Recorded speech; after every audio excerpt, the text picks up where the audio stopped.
Hello, welcome back to my channel. My name is King. This video is going to be me discussing books, like rambling a lot about books, so you don't have to watch it with your face. You can put it to the side and do other things while I'm speaking about the stories in my books or the books that I read in January.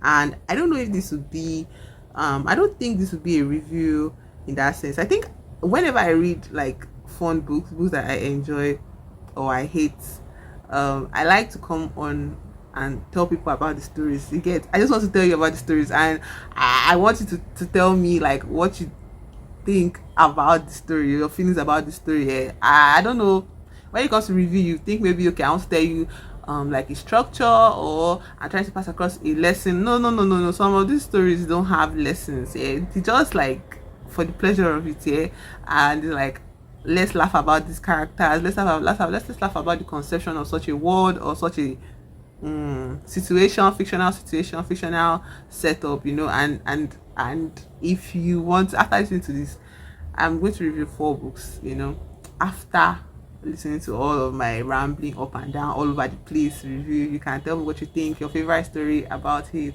like your favorite pick of all the books I read. And if you'd like me to do more, I don't know, even if you don't want me to do more, I'll still do more, because I like talking about the books I read, because I think fiction is a joy, and I think everybody should afford themselves this very simple, straightforward joy of reading books. Like, I just like it. I love it so much. So anyways, without further ado, because I've made a lot of ado, let's get into the video. Okay, subscribe, like, comment, help this channel grow. Yes, so let's read books. Okay, so Chimere is about the titular character, Chimere, this lady here. And this is set in old Nigeria, yeah? Nigeria before the, I think, oil boom, post-colonial era Nigeria. And so the fun part about this book was going down a fictionalized memory lane, but it drew a lot from real Nigeria, the real Nigeria setting of the time. Okay, it talks about poverty in that era. It talks about women's issues in that era, about stigma and how heavily it was, women's bodies were controlled and stigmatized by the systems in patriarchal old Nigeria. Yeah? So how do I begin this story now? So Chimere is actually a lady that, now that I think about it, she was actually on a journey of self-actualization. Okay, and she felt she could not reach that goal without finding out who her birth father was. So Chimere was a child born out of wedlock, and to her mother, who was just 18 at the time, and who was poor and really had nothing going for her. So her mother did her best to raise her and train her to the point where she was in her first year of university at the beginning of this book. Yeah, and she had a boyfriend, Deji. And the thing about their relationship was that it was a kind of imbalanced relationship, where Deji was at the upper echelon of society and she was at the very bottom. And so in the relationship, she suffered a lot of indignities. Also, the Deji was also taking money from her. He would be like, give me this money here, give me this amount here, and he would never pay her back. And she didn't have the courage to bring it up, because it's this fantasy that we are sold that as a lady, if you aspire to marry a rich man, you are free from financial struggles. And it's like, rich men are more likely to put you in a lot of misery financially, like financially abuse the soul out of you, if you marry them focusing on their money. Or even if you don't focus on their money, that rich men are not going to make your life easier because they have money. Okay, but anyways, she's in this relationship with Deji, and we can we get the sense that Deji's trying to be serious about her. So he's taking her home to meet his parents, yeah, because that's how Nigerians do. I don't know, like relationships everywhere. You take the girl home to meet your parents, and you people now start talking like, okay, let your parents know that this is the person you intend to marry. The issue is that Deji was way older than her. I think he was 22 or 23. He was a senior in the same university, and she was just 18 years old.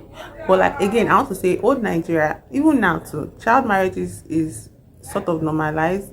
It's abhorrent, yeah. But since she's 18 years old, she's not technically a child, but still, in that era, like once you're 18, the timer for you to get married was clicking. This was like ticking for you. You needed to have a boyfriend or a stable fiance or something like that, and it was praised. It was lauded, yeah, and all of that. Mary's case is peculiar because growing up with her mother as her only parent, she has been bombarded with the ideas that men are evil, men mean no good to a woman, men are evil basically, yeah. And I think her mom sent her to school with this idea that Chimere will come into self-actualization by pursuing, an academic career, and then getting a job, one of the ministries and all of that, and all, something that she could not give herself as, as a child at that, because Chimere's mother, what's her name, Miss Fidelia. I think her name is Fidelia. Yes. So Fidelia suffered ostracization from her community because of this out of wedlock pregnancy and all of that. Yeah. So, anyways, Chimere is, to her, being taken home to meet her boyfriend's parents, it would feel as if she's breaking a generational course. Like, finally, she's going to have this male figure in her life. She's going to be married, and all of that. And then the only issue is that there's this lingering background of her not having a father. Okay, and it's not like she has not confronted her mother about it. She had confronted her mother several times as a child, because she has been severely like mocked and stigmatized by her peers, and adults around her for not having a father. Okay, and she has pressed her mother several times in the past, oh, tell me who my father is. And the mother is like, never. If I tell you your father is, you're going to leave me, I am going to go and meet him, and all of my effort over you would have been a waste and all of that. Yeah, like, I don't want you to betray me. And she's like, I love you, I won't betray, I just want to know. And the woman does not budge. So in this moment where she's going to meet Deji's parent, yeah, it's like this turning point in her life, because when she goes there, she's utterly humiliated, not by the father but by the mother, because at the end of the day, the main enforcers and holders of patriarchal values of punishment and oppression of women are older women. Okay, they are older women, our mothers, our grandmothers, our elderly aunties, especially in this side of the world. Okay, they enforce it. They don't question it. They question your questioning of it. They question your resistance and opposition to it. Okay, even if you are not even educated, like, or you're not exposed to a lot of feminist theory as a human being, yeah, as long as you are assigned female at birth, you are beholden to those standards. Yeah, your mother does her best to not be shamed by society for not training you in the way she was raised, which is patriarchal conditioning and oppression. And so this woman looks Chimere in the eye and declares her illegitimate, something that she was not even aware of, because apparently this woman, was, I think she was living in the same area, and she was aware of the gossip of Chimere's mom, Fidelia, then when she got pregnant, and the man she got involved with was kind of popular, to an extent, and he was, it was the news of the town. So immediately she saw Chimere, she recognized the man's features on her face, yeah, her father's features on her face, and she mocked her, and she told Deji, who had been adamant that his parent cannot tell him who to date, his parent cannot tell him what to do. Immediately he changed his mind on her, and he broke up with her at the behest of his mother's. And she went back to school. This is someone that took her on a drive from her school at, I think, Enugu to another town inside or something. It was 5 hours. It was 5 hour drive. That was when, and for him to do that, he also calls to place like present day Nigeria, where you can't do shit like that. Okay, it's very dangerous to take your own vehicle on the road to travel 5 hours journey between states, between townships in Nigeria right now. So it was kind of this nostalgic call to the quality of life back then, where you could safely enter a car, get to a destination, and come back at the same day. It was dangerous. Okay, there were dangers. I will not fantasize and say there was no danger, but the fact that it was so minimized, so minimal to the extent that it didn't affect like daily transport goals and all of that. But anyways, old Nigeria and new Nigeria, very different, very different.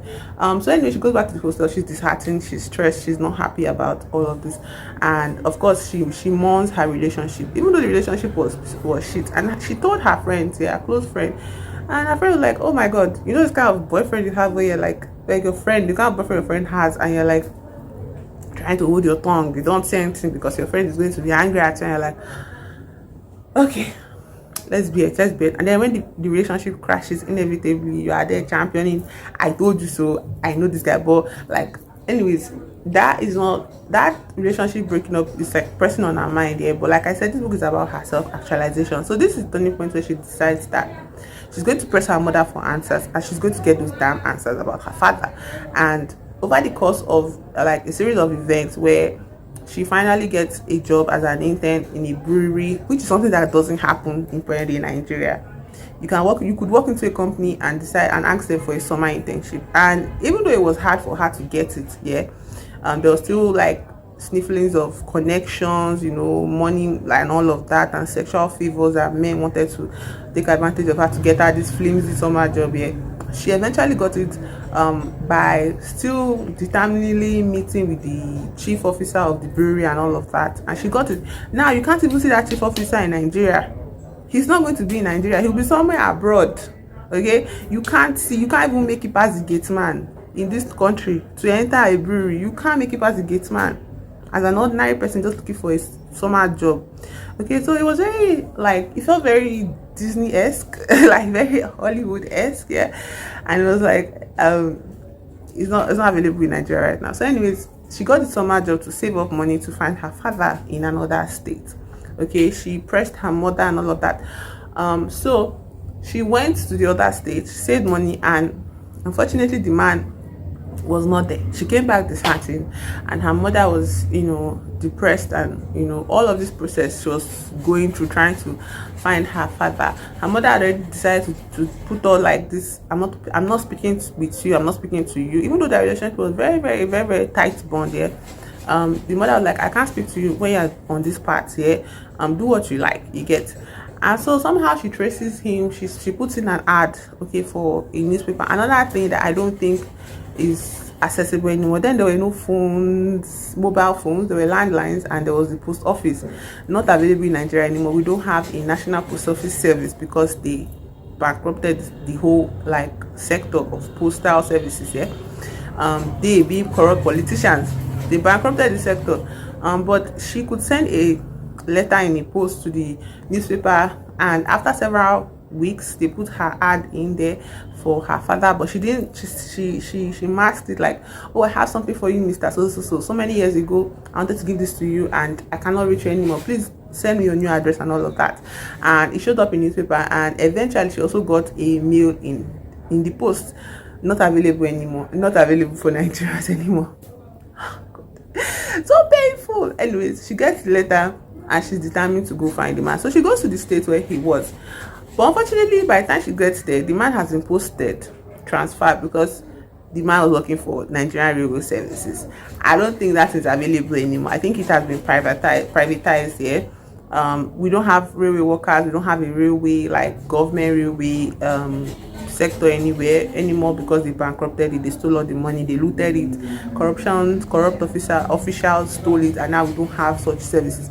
We have a revived railway system, but I don't think it is public in that sense, you get. I think it's state owned or something like, I don't really know, but it's not the same as you find it in other countries. Yeah, that which was how it was in Nigeria then, but it's not the same way anymore. So anyways, she goes there, and the security guy tells her he just recently got posted. And it was this kind of journey where, another thing again, you have to know that you could take trains between states then, and you could take buses, you could take like, it was so straightforward that all you had to do was just catch the tickets, you know, before the last train left, and you'll be able to make it to the place you were, yeah, you are aiming to, your destination. Yeah, you could make it to your destination on schedule, like, and all of that. We don't have that anymore, because this girl took a bus to train station, from train station, because it was very far away from her state, so she took a train obviously to I think it was Kano or Sokoto, those states. I think it was Maiduguri or Sokoto, those states. If you are not from that state, you cannot travel to those states, because you are at risk of being harmed by nefarious bandits. Yeah, bandits and nefarious, but these ones are different because they could kidnap you and demand the ransom of 100 million naira from your family. Where will anybody get 100 million naira ransom for you? You know, those kind of things. So you can't travel there. You can't just wake up one day and say, I'm going to Sokoto. Me that I've lived in this state all my life, I can't just wake up and say, I'm going to Sokoto. Or if you're from the east, you just say, I'm going to Maiduguri. How? Who sent you there? The person wants to kill you. The person wants to, like, you can't do that. But this girl, just, mind you, she's 18, first year university, very young. She could enter, plan her trip, get her money from her summer job, plan a trip to look for her father across different states in Nigeria without the fear of being what? Robbed, kidnapped, used for sacrifice, used for rituals, which is just another way of organ harvesting, but that's a discussion for another day. But like, Nigeria was so stable in that sense that people could do things like that, and reading it, the thing just hurt me so bad, and that's why I kept on reading it. Not because the story was so, like, you know, great or captivating, although this this aspect of the story was interesting, that she was going to look for her father up, and that it was interesting because they're like, this man is not, it's not where you are. How are you going to get, like, the tension of it, or what are you going to see when you get to this man? How are you going to know? It was there. Well, I was more enjoying the trip down memory lane. I don't have memories of this reality though, but it was like this writer, you know, preserving it through her fictionalized work. And it's like, this is why books matters. This is why books, so that people cannot gaslight us that Nigeria has always been this bad. Nigeria has never always been this bad. Nigeria has been better. Nigeria has had a time of peace, of stability, of growth. We've had it. Why? Where? How? It all went wrong. There's all gone to shit. And because it's all gone to shit, and we don't do history in this country, literally they removed history from our education syllabus. I think before I got to the class where I could pick history, they removed it completely from our syllabus. We don't do it in our West African Exam Council, whatever. We don't do it. Why? Because they don't want us, the coming generation, to know the things that we were robbed of, the realities that we were robbed of by greedy politicians who are still persisting in those offices till today.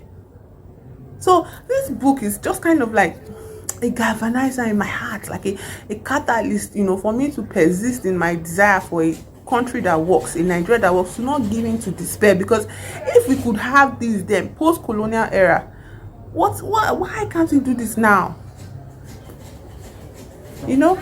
So back to the story. The story being that she eventually, like, takes a train, the last train back to the States where she's meant to pass. Like 5 p.m. was the last train. Like, she had to sleep somewhere overnight, and then in the morning she was waiting for him, and then he baked into the office and she saw him, and she just knew, and she called his name. She had never seen a picture of him, but immediately she saw him, she just knew. Maybe because she saw her features on his face, and he looked at her, and him to just click, it just clicked in his head. Wait, okay, you know, the ad and all of that is, she said, I'm the one that put in the ad for you. And he was like, what? She was not like that. I'm your daughter.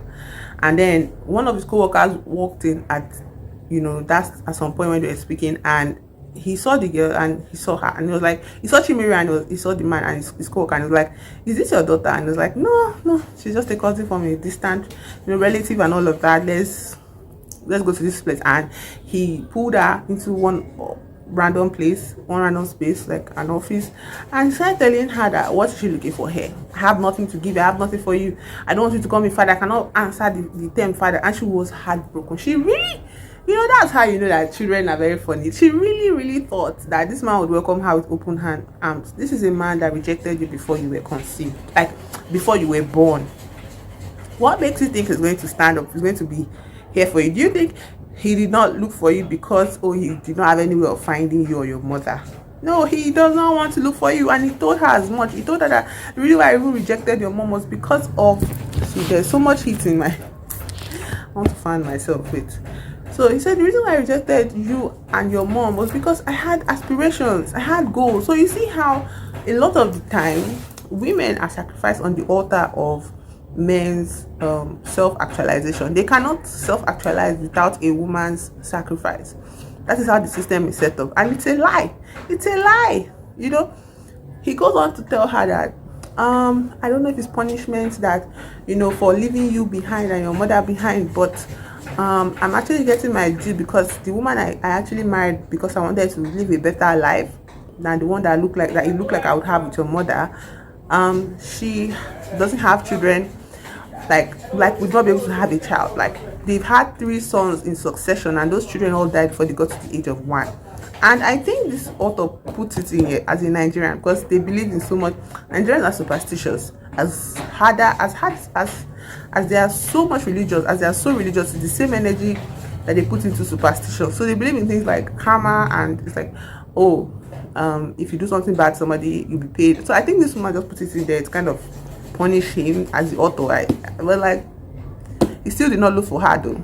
So I don't know, what does punishment do for the 18 years that she has spent in this world, being like criticized and mocked and shamed by society? Like, what does him not having sons do? And I think she put sons there also because there's a kind of value on boys' life in this country that, you know, like boys are better, like they are. And that period is a post-colonial era, so I'm sure this author had that side of sentiments where a man losing three sons in succession is like the ultimate loss to him. It's even a huge loss than money you get, or losing his career or something like that. Like sons is like, if it was girls, I don't think it would have mattered. I think it was more to punish the man very even further, that, oh, you lost your sons, blah blah blah.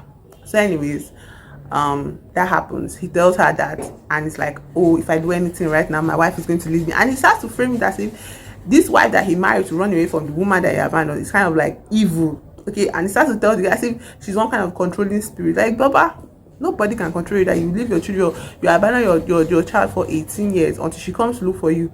Money that you did not give her, safety you did not guarantee her, accommodation you did not give her, nothing you're giving her in this life.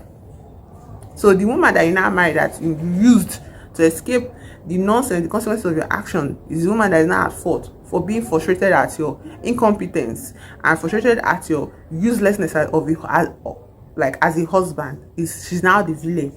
You get what? And I think it was unintentional from this author. I don't think the author intended to make or see that the man is really a piece of shit because he's blaming the wife that he used to run away from his consequences of the action. I think she was framing it that that's also another form of punishment for him, that the woman that he left, you know, as if there was some kind of love between Chimere's mother and himself. And it's like, no, the woman, his wife, being, you know, not the lovey-dovey thing he wants her to be, it's not an indictment on her character. It's more of a show that even if he had ended up with Chimere's mother, her life would have been tough.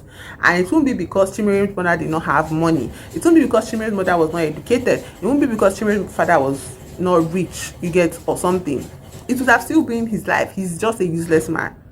He's just a useless man, and he's useless in the sense that he's incompetent and he cannot take responsibility for himself and his own life. He has to outsource it to a woman, because the reason why he married his wife is because the wife was rich and wealthy, and he felt her wealth would push him up the ranks of being a railway officer. Like I said, government jobs were like, we had civil jobs, okay, we had government jobs that you could just apply, and when you get it, you have a pension assured, you have stability, you have benefits, you have a house, you have a car, shit like that. Yeah, so he married her to get all of those resources, and he got it. Okay, he got it. So it's like, you can't now say the wife is the villain because she played her part. He is not playing his part. He's useless. He's making her tense. He's making her worse. And all of that. So he rejects this woman, another girl again. He rejects his own daughter. He rejects his own daughter in this moment. Instead of taking responsibility for his action, he rejects his own daughter, and he tells her to understand. And she even mentioned, she was like, so now this man wants me to again empathize with him, with his suffering, not even considering where I'm coming from and what has brought me up to this point. And she goes home and she's disappointed, and she doesn't talk to her mother. She doesn't speak with her mother about the experience, and her mother also doesn't speak with her. And you know, she, at this point though, I failed to mention that Chimere has a steady boyfriend that wants to marry her. Okay, Deji is the thing of the past. She met the boyfriend in the new company she's interning at, and he's lovely, he's an angel. She didn't meet him there. She met him on her way to school, and somehow by coincidence the man came to work, was a new engineer. The man is no longer in school, so this man is way older than her, maybe 20 something, maybe mid-20s, and she's 18. And he came to work, in the same company, the same brewery, and he's the engineer here, and he was just posted here, and all of those kind of things. Yeah, so this boyfriend, she now goes back home to tell him the truth, because she has been hiding it from the boyfriend that, oh, I am illegitimate, I'm not my, like, I don't have a father, those kind of things. But the boy is also grew up under what, a widowed mother. Like, his father died as a child, and he also suffered poverty and penury. Yeah, so he empathizes with her in the sense that, oh, like, single mothers are like God's greatest soldiers. He doesn't say that as much, but he basically gives her mother her flowers, yeah, and all of that. But then the thing I don't like is the way it ends. The ending was just trash to me, in my own opinion. I feel like the author could have, tested her mettle and gone further than, the typical Nigerian-esque, Nollywood-esque kind of storyline, in the sense where she could have actually helped develop Chimere's character to realize that whether her father was in her life or not, it will never have hindered her self actualization, and that all of the things she's having now, this success in her career, even though just an internship, meeting a boyfriend, which is like a boyfriend, a man that wants to marry her so bad, like he's serious about her, after DJ and his rubbish, and doing well in school, actually, all of those things, they are valid, okay, without the title of father in your life, okay, even mother. But like, mothers do a lot of the work, and mothers are the ones that stay most of the time. Mothers stay, fathers don't stay. They work out on children, they work out on families. And I feel like this point I'm making is something that was relevant in the video I used it to reference. That is the Wendy Osefo's video, because Wendy Osefo, as a human being, she went back to look for her father as well, a father that worked out on her despite being married to her mother and all of that. Yeah, so to me, like, I feel I said in that video that when he's searching for self-actualization and validation of our humanity, and I feel like Chimere was also searching for this self-actualization, this validation of humanity that society has refused to give her since she was born, because of simply not having a father present in her life. You get? So I feel like it would have been a great 5-star book, 5-star experience to read that Chimere saw what her father had to offer, and saw the rejection. I felt the same rejection that her mother also felt, but in a worse way. You get? I don't know if it's worse than her mother, but in some way, she had different kind of stresses. But like, experience that thing from the man that calls himself her father, basically a sperm donor. You get?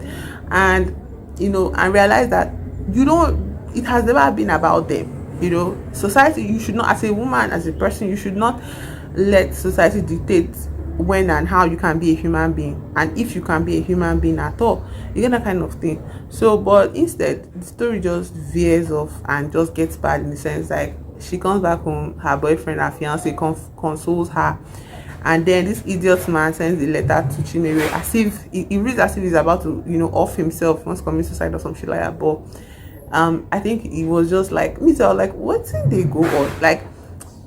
He now wrote a letter to her to apologize, and also apologizing when he was with her face to face, but he didn't take responsibility for her. But in this letter, he apologized for her, and he said he feels ashamed to even call himself her father. He doesn't like, because, and why he came to this point in his awareness was because after Chimere left that day, I think the following week, his wife eventually served him divorce papers. Like, she was done with the marriage, like she wanted out, okay. And it was not enough that was why he reached out to Chimere. It was also this Chimere's fiance, now inserting himself into the picture, saying shit like, I think we can push for a reunion between your mother and your father. Like, where did this come from? I don't understand. Like, you are not serious. Like, of course, no matter how much a man claims to be on your side, he cannot truly empathize with the reality of being a woman. Because tell me why you think that a man that puts this woman through this horror and then put that same horror on his daughter should now come and join the family because you want to marry the girl. Because you want to marry the girl. What do you need this man for? What does Chimere need this man for?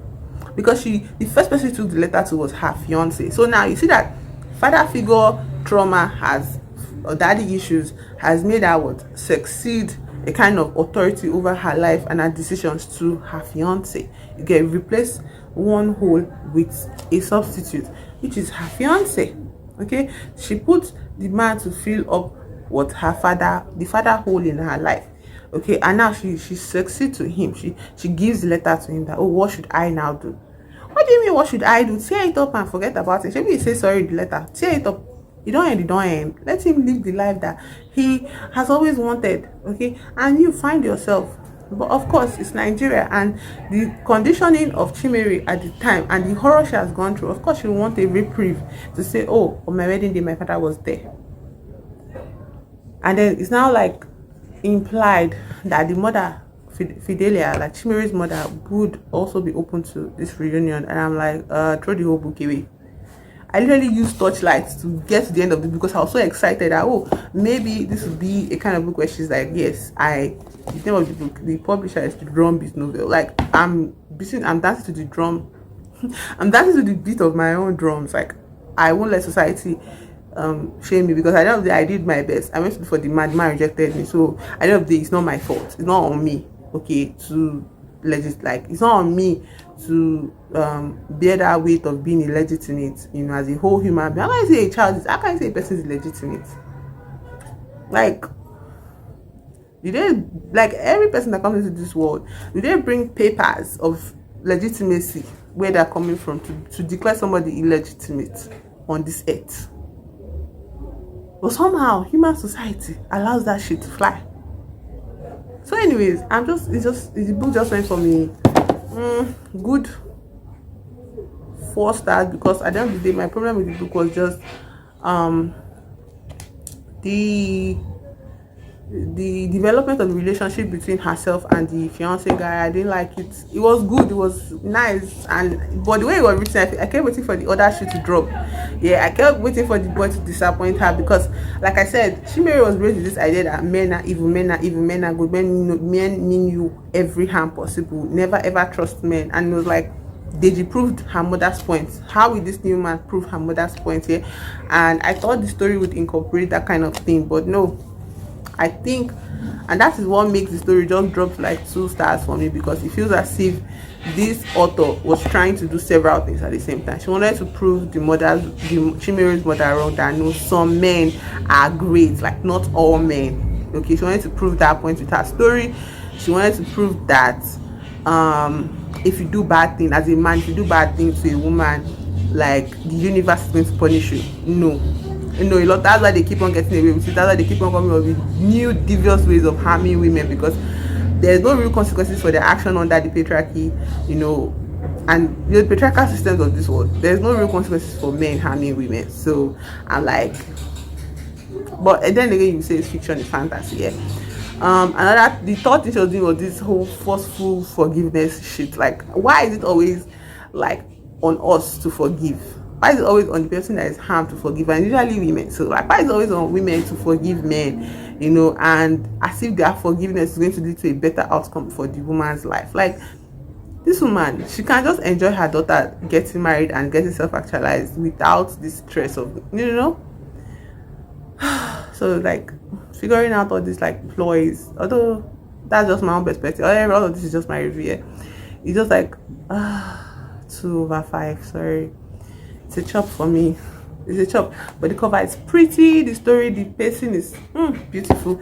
Old Nigeria was so fun to like look at and see what we can give ourselves, the possibilities that's available for us. Yeah. But aside that, yeah, the story itself just fall my hand, seriously, just disappointed me. But anyways, on to the next book. Yeah. Okay, so this is the third take making for this particular book that I want to give a summary of and also review. I feel a tension in my chest. Yeah, I feel very tense because there's this pressure in me to perform, get every single detail correct, which is valid. I should get the details correct, yeah, but hold on.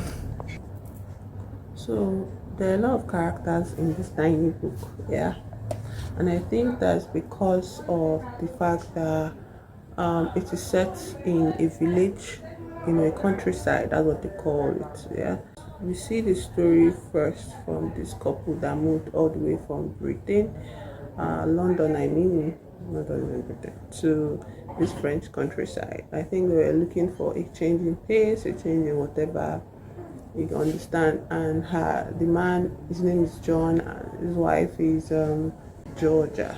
Yeah. So this is that's the story, The Englishman's Wife by Louis Sanders. So they move into this cottage, and this cottage is owned by an old lady named Maud. Maud lives in her own home with her son John, like the French spelling of John, Jan, and her second husband, old man Des John. So, but her son is not was not born to an husband, current husband.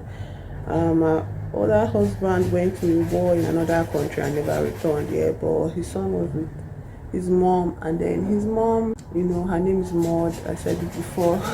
She remarried this random man and then gave her son his name, which was totally unnecessary. And then her son absolutely hates his stepfather, and his stepfather hates him as well. So, and she's aware of this tension between both of them. So every time they come into sort of like a fight, they don't really exchange blows, but there's this like sort of back and forth between both of them that is full of malice and it's not friendly. So she tries to step it down, tries to mediate or whatnot, but two of them don't pay her any mind. You get, at the end of the day, they don't care about her. It's important to know about this particular character because the woman is who? Maud is the new couple's landlady. Yeah, they are new to the countryside and they are receiving a sort of welcome from the residents, like the villagers here who that live in the countryside, and then they invite them for picnics, they invite them for lunch. They have this whole community thing going where they try to like invite this couple to be immersed into the community there, but everybody has their own quirks, and those quirks are very evil quirks in the sense that there is a man called Louis. Yeah, Louis is a son to a woman called Madame Pauliac. It's a French name, so I'm just calling it the way I understand. Madame Pauliac, and Madame Pauliac has a daughter, Heloise. Heloise and Louis therefore are what brothers, but Heloise and Louis have not spoken in years because they hate each other so much, and Louis takes it as an affront that his sister has not gotten married once in her life. She has not even had relationships, but she has this bird she takes care of. I think she's had the bird for 17 years or so. I don't know how birds live here. I don't remember the particular date. But anyways, Heloise, everybody knows Heloise with her birds, and they lay eggs. One time they had brunch with the couple in her mother's house, and everybody's talking, and then the bird lays some eggs, and then they give it to Georgia, that's the Englishman's wife, and Georgia is like, oh, thank you, and all of that. And I think John was being very John is Georgia's husband, the Englishman. Yeah, John was being very like city boy energy and was like, what about the baby, the embryo? And everybody was just laughing at him that ha ha ha, that is a male bird, it's going to give the eggs, is going to lay, it's going to be blank, so you can't eat them and all of that. So everybody laughing at him, and so that gives you, that was not the first time though, but I'm just citing this example to kind of give you the kind of position John occupies in this hamlet. Yeah, like he's very outsider energy, even though his wife is also a city girl. Yeah, but she has a better time of it adapting to her environment. She does not put on airs, she does not see anybody as beneath her, while her husband is very uppity, and most of his snobbishness, he covers it up by, his snobbishness is extreme to the point where he even looks down on his wife for talking to these people, for mingling with them, and he starts to pay obsessive attention to the men that are ogling his wife Georgia. So now Georgia is a very young woman, young lady, and she's fresh, in a village filled with old people, like Madame Pauliac is, I think, 60 Maud is way older, like they're just old women, and late 50s residents in this village. So especially the women, yeah. So Maud is just like new and fresh, and all the men, they keep ogling her. But there's a particular look that old man this John gives her, that's Maud husband, and landlady's husband gives her, and it is so strange the way Georgia describes it here. So the perspective in the book is going from one person to the other. So the way Georgia describes it, like the way the old man looks at her the first time he meets her, he's driving a tractor in the middle of like the farmland or something, because they are all connected by farmlands here. The cottage where the Englishman and his wife, that's John and Georgia, stay, there's a barn on the other side beside it, where you can look directly into their house, yeah. And then that barn is sitting on top of the big vast farmland, and that farmland is property of Louis that leads into the property of old man there's John. At the end of the day, the cottage is his wife's property. So anyways, all of that to say, this old man there's John sees her on a hot afternoon, riding his tractor, and he looks at her in such a way that when I read it, I have a feeling that this is the man that's going to kill this woman, because when you read the summary of the story, you know that this woman is going to die. Somebody's going to kill her. You get, and you're like, okay, now you're reading the book, you're like, okay, who is going to kill this woman? Who's going to kill this woman? So anyways, life is going on in the village. John is having a very difficult time. Every day gets worse than the last, because he's just getting into this silly fight with his wife. But it's not so overtly fighting. They're not fighting overtly. It's just this thing where John will just have an attitude. Yeah, he'll just decide that he's irritated at his wife for not rejecting the his own, in his own perspective, the advances of the men, that were ogling her. Like, how would she be able to stop 5 different old men from touching her when the women are not saying anything? Like, she's the only one, in their midst and everything. The other, their wives or their mothers are around.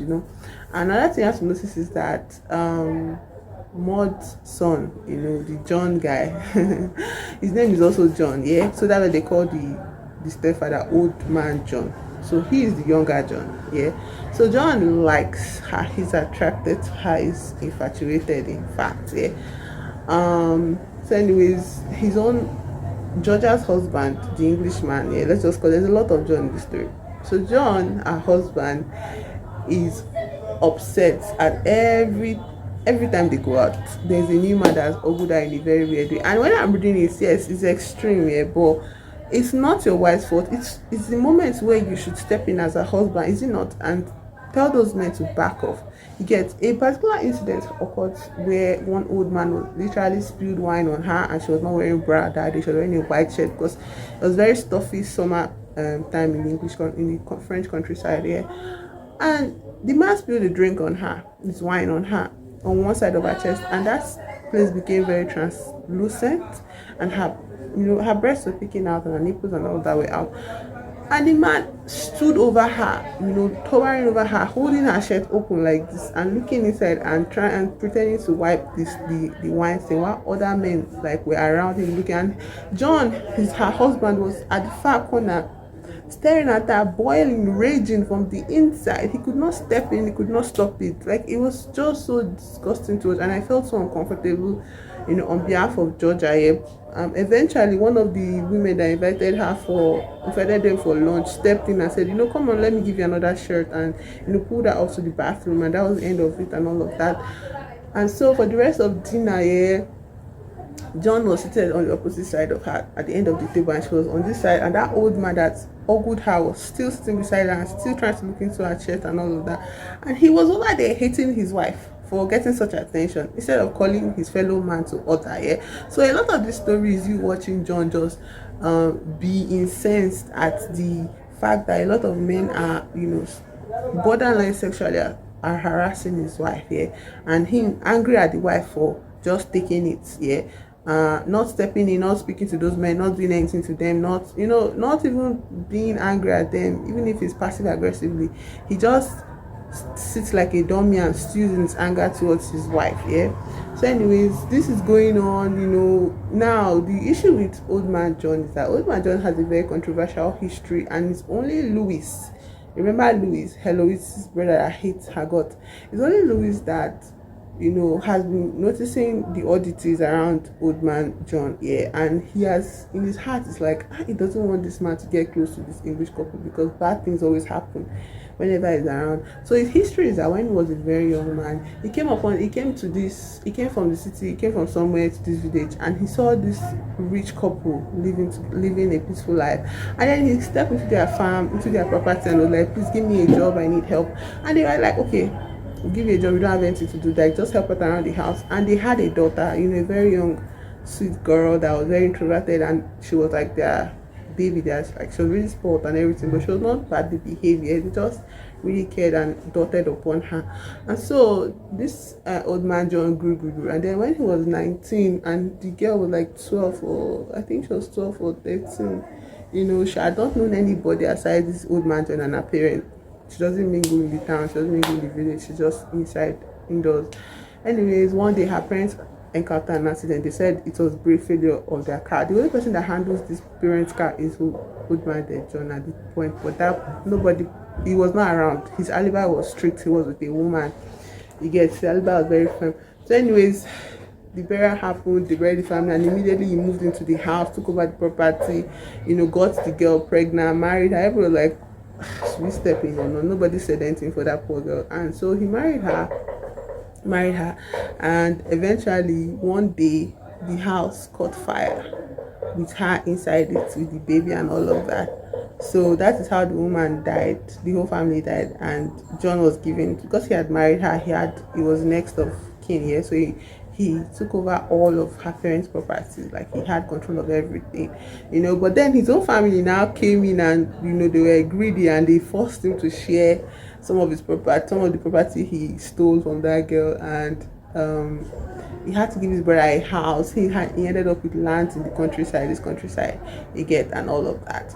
But there's this house that he wanted to buy, but he could not buy it. I think the new wife he now married, this mod that he married later on, bought that house, but she didn't give the house to him. So that house was his family house, but that's the house she rented to this couple, this English couple. So whenever he passes by, he goes to the barn opposite their house, and he just stares at the house like, oh, this is my house, this is my family house, and he wonders what they've done to the house. Anyways, Louis has his eye on him, but not too closely. Louis is this kind of character in the that knows everybody's gist, because he pays attention, but he's also like a loud mouth, so people think he doesn't pay attention like that, you get.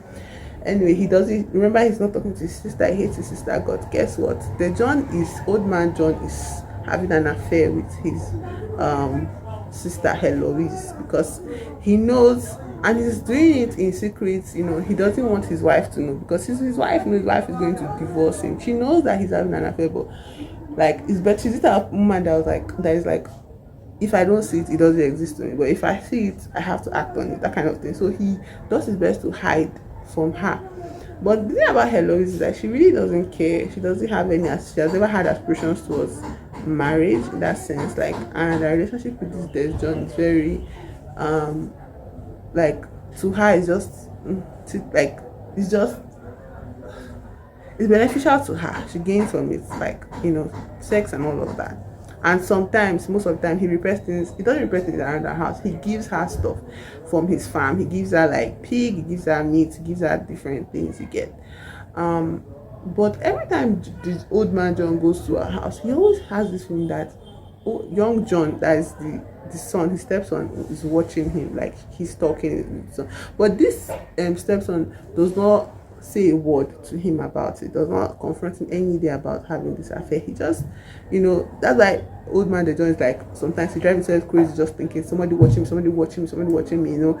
And anytime Heloise tries to initiate anything that to sort of be public facing, he would like shut it down quickly and all of that. So it's not like they love each other again, but there is a familiarity between both of them, and they benefit from their affairs, and all of that. Louis does not know about this yet, because Heloise does not talk to Louis, so he does not even want to even be involved in that matter at all. This is important because there's now something that triggers a chain of events. Okay, so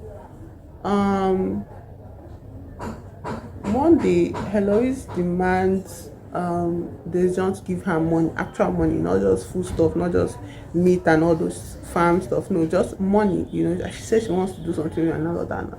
And her bed is in the house. Remember, she has a bed, and that bed is, I think, it's a cockatoo that usually speaks a bit and parrots some things that she says to the bed.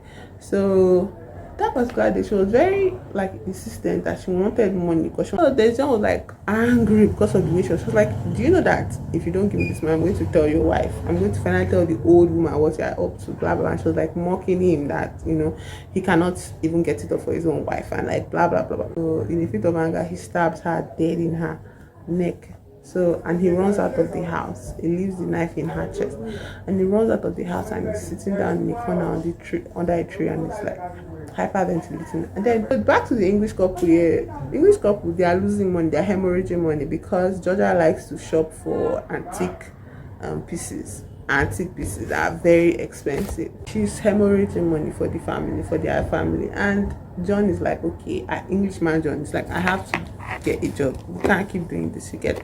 And so there's no real opportunities for him, since he upped and uprooted his cushy life in London. But anyways, his contacts say, okay, instead of writing actual pieces like I used to in the newspaper, just write fluff pieces for real estate properties. And it's a hit to his ego, to his pride. And the demand is that he comes to work in London by train 4 days a week. Then he spends the weekend in his countryside village or not.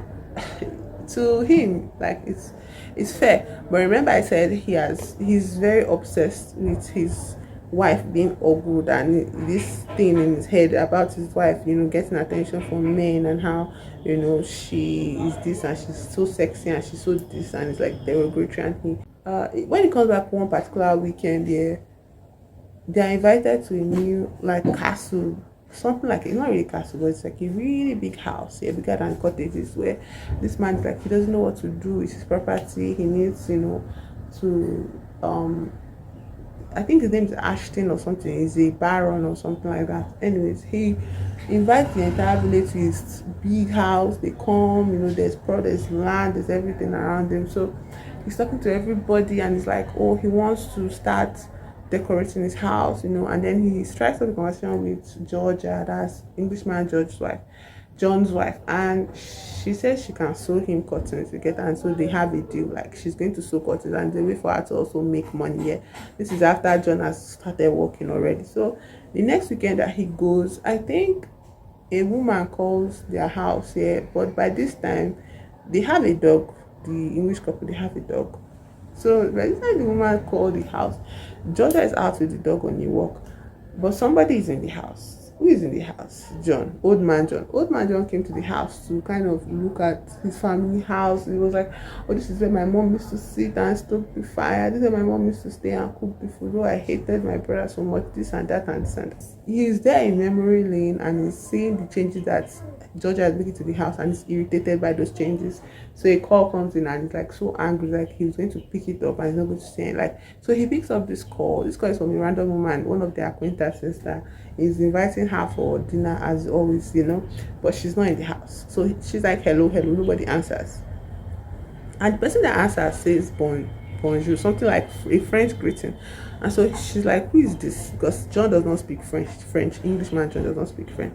And the person does not answer, you get. And, eventually he puts the call down, he cuts the call and leaves the house before Georgia comes back from her walk with her dog. And when Georgia comes, there's no notice, it's landline, so there's no notice that somebody called or somebody left a message, because that idiot already picked the call. So anyways, that passes. Then when they are at that lunch in that rich man's house, that big house, one of the woman now brings it up and be like, oh, I called your house this day and a Frenchman picked it up. Like, I wonder who that was. And she was like, huh? Like, I don't even remember like receiving a call from you. And John is like, what? Who do we know that like that? And she's like, I don't know. So John is like seething. John, the thing that whole call thing, that mystery just takes root in John's mind, and he begins to fester. And he's counting down the hours for him to leave and go back to London again for work. And he's thinking about how, like, in his mind, already gone far that his wife is going to, like, having the time of her life with this French man. Oh, I wonder if he's a young man with this kind of body. Oh, he looks better than he's probably tall. And he keeps on giving graphic description of the man's like sexual prowess or imaginary man's sexual prowess or his, his member or whatever, private part, whatever. And how Georgia is going to enjoy it, and how Georgia's face is going to be like this when she's having sex with a stranger and all of that. And it's so, it gets so bad for him that on the Sunday he's supposed to leave here, he enters the train and he goes off. But the stop before London, he comes down, calls his boss from a payphone, and is like pretending to be sick and coughing and all of that. And it's like, oh, I think I'm coming down with a cough. I can't come to work for the rest of the week. It's 4 days. Like, I can't come to work for the rest of the week. And the boss is like skeptical, but they grant him the leave. And Baba now hastily gets a taxi. Doesn't use the train this time because he doesn't want anybody to see him, because they are now, very conversant with the people of the village now. So he doesn't want anybody to see him, especially her lover. Maybe Georgia's lover might sight him at the train station. So he takes a taxi and goes somewhat of the back route to their house. And so his plan is that he's going to just watch her, today. And when he watches her, he will just make sure that she's, he will catch her in the act or whatnot. So he starts, remember, he carried the bag he wanted to take for his 4-day trip here. So he's carrying this load and he's trudging to the bushes, and it's not a village boy, he's a city man.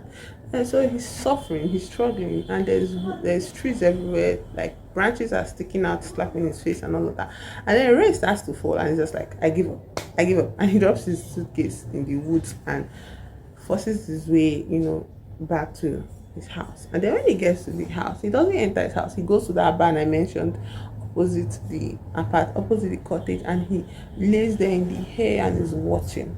And he's watching his wife, and he sees, at the point where that last dinner, she got a job of a commission to sew cotton. So now that her husband goes to work, what she has done is she has created this routine for herself where she spends almost all afternoon, sewing in the attic, and then in the evening she goes for work, or sometimes she goes into town for food stuff or groceries with her dog. Sometimes she leaves her dog at home. It depends on the way things are, but she usually goes for a walk in the evening and all that. And so because she's not like really outside, he's like frustrated. He's like watching the house, like she's not even standing up, she's so lazy, she in there with her lover, blah blah blah. And he waits for a man to come out of the house, but nobody comes out of the house, there's no man.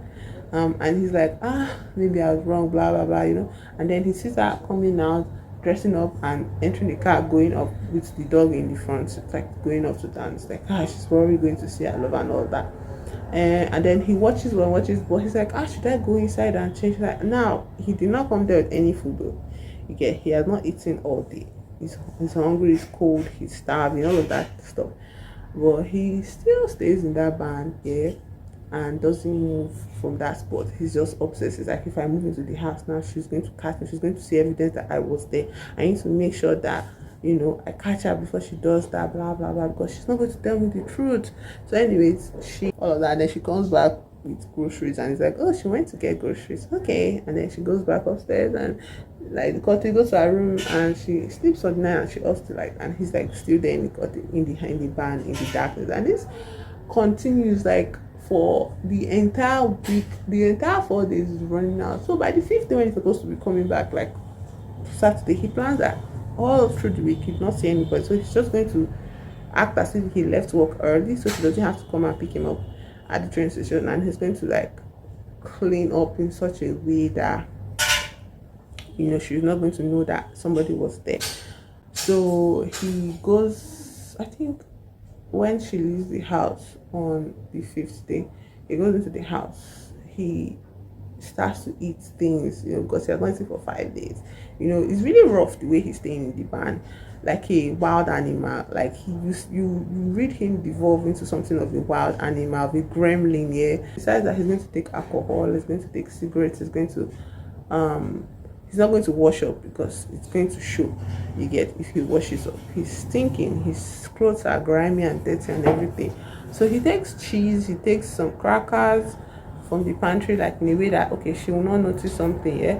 And then he takes like two bottles of wine, and he runs back to the barn. But that particular day, Georgia left the dog in the house. Their dog in there. So immediately their dogs saw him. Their dog was like all over him, and he manages to keep the dog at bay while he gets his supplies.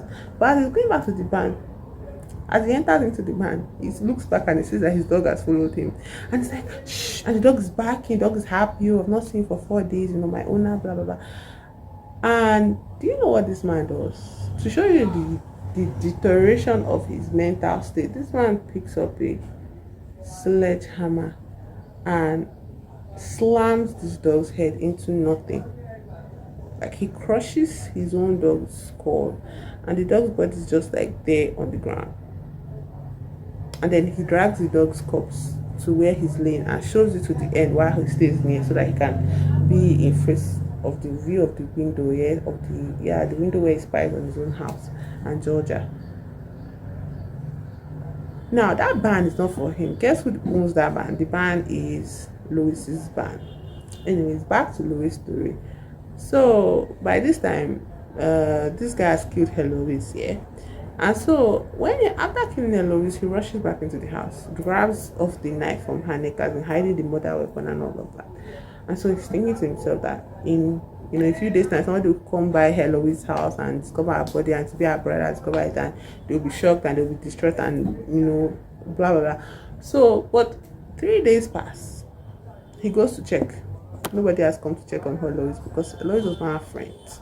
Louis does not have community. She's just a loner, and she hates her family. Like she hates her brother mostly. And her mother is too old to be making the journey from their village house to her own place. It's usually Louis going to see her mom and all of that. So he's like, so is this how this woman is going to rot away here? And he's looking at her, and guess what he does? Because he has missed her so much, he has sex with her corpse. And then after doing that, he cleans her up, and then now hatches this evil plan in his head that he's going to frame Louis for Louis' death. So he takes Louis' body somehow, and he drops her in the dining room of Louis' home. And so he goes off to his own place. So then Louis comes back one particular day and sees his sister's body rotting there. Like, rigor mortis is already setting in. And Louis is like, wait, what is going on? Like, there's something going on like this. Like, he's not, the first thing I was expecting to see, he was not sad. He was just angry, because it was like an inconvenience. And it looked like somebody was trying to set him up. But he was like, who would do that? Like, who was even like seeing his sister? He doesn't know anything about her. Like, he was so angry, like, who the hell could this be? And then I think he noticed there was one clue he saw that was like, okay, it must be from the Des Jones, but he didn't know who. He didn't know if it was the son or if it was the old man John. So he went to town and he started looking at the face of the young John, as in, like, so one time he calls John to the corner and he's like, see, tell me the truth, tell me what you did, and I'll just let it go. I don't like this type of pranks, and I think what you did is wrong, blah. But setting me up, like, he was not like, what are you talking about? Like, they almost descended into fist, because of how John don't understand what the hell this man was talking about, and all of that. So because of the way John was reacting, Louis was like, okay, let me remove my face from John first. Let me now look at old man John. But he knows that old man John is very cunning, and he wanted to deal with it somehow. Meanwhile, old man John is there, like, it's been like 2 days now that he had left that body in Louis's house, and there has been no police report, there has been no flurry of detective and all of that, nothing. So he's like, is this how people don't like her, Louis? He was like feeling sad, and he could not even miss her. So Louis had this idea that criminals always return to the site of their crime. So he went to hide somewhere in the bushes to watch over his sister's house, that whoever came to see his sister, whoever came to the house of his sister, was definitely the killer. I guess who showed up, because they were missing Louis, old man John. Old man John came to the house, and he was like very sneaky, and so immediately Louis clocked it that this man is the one that killed her, and he wants to set me up. So he wanted to, the way Louis planned it, that he wanted to like deal with John in a very straightforward. He will just kill John, just shoot John dead. But he went to kill him such a way that it will not be traced back to him, and it will not cause this whole excitement or whatever. So he was just like following John. While he was following John, John started hatching a plan in his mind. Because this person, Englishman John, after killing his dog, this woman came back, Georgia came back, and she started looking for her dog. So I said, like, where is Gulliver? That's the name of their dog. Gulliver, Gulliver, Gulliver, Gulliver. Where is Gulliver? So it was as if, like, okay, maybe just went out for a run. Next, hours had passed, and night was coming. No dog, no Gulliver. So she started crying and started, like, making some kind of noise around the neighborhood. And so Louis saw her crying, and he was like, what is the matter? Like, my dog, my dog. I was like, okay, don't worry. You know what? It's late now. And wherever the dog is, you won't be able to find him for now. He's the only one that can find his way back home. How about to wait for when the sun comes out? Then I'll take you around and then you find your dog and all of that. Englishman John is in the barn watching all of this conversation, and he's like irritated. He's like, what is going on? What's wrong with herself? And she cares about dog. And in his mind, he's like, okay, my wife is really not having an affair. You get, my wife is not having an affair. I think I was also, now I just have to find my way back to the house without creating the suspicion that I've been watching her for days and for days now. And so what happens is that when this woman goes out early in the morning before the sun is out, she goes out to search for her dog.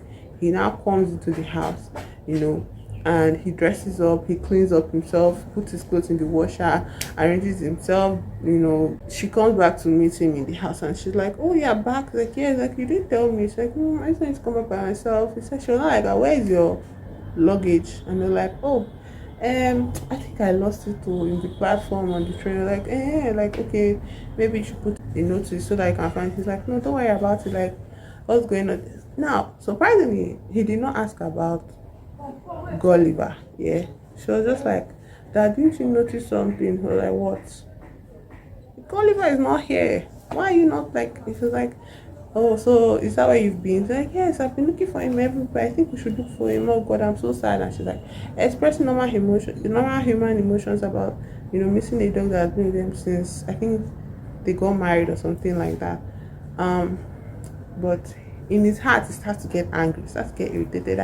I sure this was just an excuse for her to like make him feel bad for something that he did. And I'm like, why would that work? You get, but anyways, he's insane. She's not aware of his insanity. She goes out looking for her dog again, and he's in the house, and he's like, okay, no, I have learned or something, like she's not cheating on me. I have relief in my mind that she's not cheating on me. So that night passes, and he came on Sunday. So that night passes, and then he's to go to work on Monday now. You get. So Monday morning comes, he dresses up, gets another suitcase, and he's like, she should not follow him to the train station. She's like, no, I'll follow you, just normal things. That's what they do. She prepares for him, and both of them go to the train station, the platform.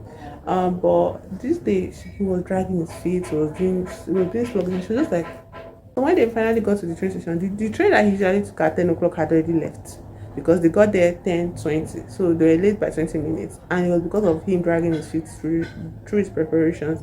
So he's like, just go, don't worry, just go. I'll go by myself. So why did he decide to drag his feet? It was because on Sunday evening, like as he was coming down the stairs, Sunday morning, as I was coming down the stairs, she was not aware that he was awake yet. So she was on a phone call with somebody, and as immediately she saw him, she was whispering. So he was coming downstairs to see like what's going on again. So immediately she saw him, she was just like, I'll talk to him. My husband is going to be away next week. I'll talk to you.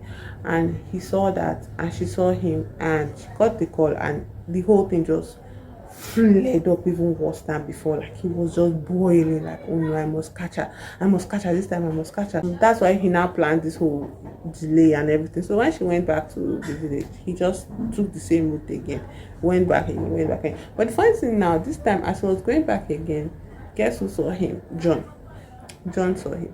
And when John saw him, John followed him like with his truck on another road. They know the village area. Him is not aware of the city, but so John followed him and knows where he'll come out from. And John now sees him enter the barn. And when he enters the bank, John sees him settle in the window, and John is like, ha ha ha ha. John now has this plan in his mind. Now, the reason why John has been holding out with Maud and not killed her yet is because there's a chance that Maud would give all of her wealth, her properties to her son, young John. You get, so he decides that he's going to get rid of everything in one fell swoop. But the thing is that Louis has also been following John to catch him, in the act. Old John, Louis has also been following old John to catch him, in a way to like kill him finally for all the harm that he knows that John has done, but nobody has been the wiser. Anyways, he's following John. John is following. So, he now sees John go back to his house, and John has this smirk on his face, but Louis doesn't know what. Louis is like, oh, this. And again, Louis is distracted helping Georgia find her dog. Yeah, so he's a bit distracted. He's not aware. So that night, old man John tells young John to go deliver compost to Georgia's house, that they need it for their garden because Georgia has an interest in gardening and all of those things. So the younger is like, why can't you do it yourself? He's like, you don't want to go because old man John has already clocked that young John has an infatuation, like he's infatuated with Georgia, and anytime he has to go there, there's a bit of excitement he expresses, which is very irregular for him, and he does not show that kind of smile, ever. So old man John clocked him and was like, you don't want to go? Okay, I'll go. He's like, yeah, I'll go. So he's like, what time should I do? I said very early in the morning, and like not very early, like around like 9 or something in the morning. Enter the house, you get, and deliver the compost and all of that. Make sure you enter the house and tell her so that she will not be surprised that you're coming from the back to deliver compost, okay? Blah blah blah blah. And it's like, okay, why so specific? But young Joe doesn't think anything of it. So anyways, in the next day, you get this woman, Georgia, is coming down. Like Georgia is in her house asleep, and the Englishman John is sleeping in the barn, you get. And so young John comes to the house through the front door. It is unopened because old man John made sure of that the night before. So young John enters through the front door. As he enters the house, old man John was following him very closely behind. And when he enters the house for a few minutes, old man John immediately runs in front of the house and starts to scream. Oh, so that is your whore, right? That is the whore you have always been sleeping with. I've been shacking you. No, let me. And immediately this wakes up Englishman John. You get, and Englishman John hears it without even thinking. He doesn't even think at all. He takes the sledgehammer, runs into his own house from seemingly nowhere. Old man John has already run away. After saying that, he enters the car and he runs away before young John can come out and be like, what are you screaming about? Get. But when he runs away, that's the moment where old man John, Englishman John, enters his own house. And when he enters his house, the sight he sees is so damning, because that morning time was the period when this woman Georgia takes her shower. So she's downstairs and she has on a towel, but she's in shock because she didn't expect to see young John inside her house, a man inside her house. And so her towel is down, you get, and her breast is exposed because she's in shock. And young John wanted to, like, before I could explain to her, old man John shouted. Before I could go out to talk to old man John, this Englishman John entered the house. So immediately Englishman John entered the house and saw the two of them, he used the sledgehammer to knock out young John, and he faced his wife and used it to claw her face. Like, she was not, the way the book describes is that Georgia was no longer having any face, and she was, a bloody mess on the ground. Then old man John is in his car, he's running his truck, he's like ha ha ha ha ha, like happy, like, the car that got the cream or something like that. He sees the truck coming in front of him, and it's Louis, and he stops, and then Louis just brings out his gun. Before he can even say anything, Louis just brings out his gun and shoots old man John dead. And that's the story. Next thing we see is, like, we see yellow tapes around, all the neighbors have come out to get like I think they go on, like, what's going on and all of that. And then we see this figure, remember the rich man with the big house that commissioned Georgia to do the curtains for him. The rich man was coming to see Georgia because he was very excited that their dates their date was so good. And the night before, he had already, like, this past week he had been, sleeping with Georgia. I think with Georgia, and he did not expect that Georgia would fall in love with a man like him, because you have to understand that I didn't mention it, but this man, this rich guy, he's described as fat and grotesque. And even when John was in his house, John was even the one that described him as fat and ugly and grotesque. You get? So John never saw the possibility of his wife having an affair with him. You get? So this man now came to the house and was standing behind the yellow tape, and was asking somebody, random person beside him, like, what is going on? It's like, oh, affair gone wrong, like crime of passion, that the wife, was probably having an affair with somebody, and the husband, and all of that. And this guy just slowly stepped back before the police would notice him hanging around, and that's the end of the book. Oh, actually, somebody stabbed the Englishman John in the back with a big kitchen knife. And I suspect it was old man John, but that is the scene that Louis saw, because Louis actually heard, because that is Louis' band here. So Louis heard the commotion of Englishman John running down the steps of the van, running outside the door, falling on his face, standing up again like a wild boar, and jumping over to his house and getting inside to do the deed, to kill both this John and his wife. But I don't know who stabbed him. Who could have stabbed him in the back? It's not that he killed himself. Somebody was stabbed in the back. The Englishman had a sharp knife planted in his back. His wife no longer had a face, and John Desjon was unconscious on the floor, possibly dead too. So Louis was now talking about how he feels so bad because he knew that old man John was going to do something nefarious. He wished he had stopped him on time, but like, he doesn't listen to his own instincts. So that's the story. God, the editing is going to like whoop my ass so bad. But that's the story, and that's my favorite of all the series in January. This is the best one ever. Like, it's just 185 pages.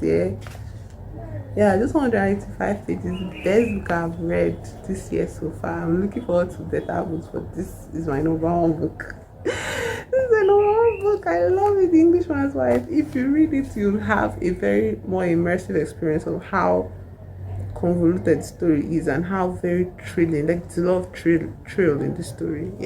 You never see this thing coming. Never, ever. Because I thought it was going to be old man that would kill her in this whole maybe attempt to, assault a woman, and then it goes wrong, or having an affair with the woman, become obsessed with her, and then kills the husband and kills the wife.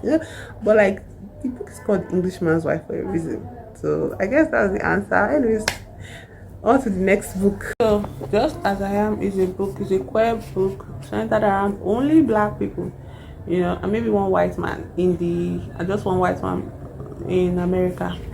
I love that. For me, I'm glad to mark it as my first queer, black queer lead of the year, and I'm proud of having such a book in my collection. Second hand and all of that. But anyways, this story is so interesting, and it incorporates a lot of conversations that we have, the same conversations that we're still having today, about DL men, bisexual black men, and black men in the black community, also straight women and their roles, the roles they play as oppressors in the community. There's been a lot of conversation about how gay men are still men at the end of the day, and how they participate in patriarchy and oppression and oppressive systems and all of that.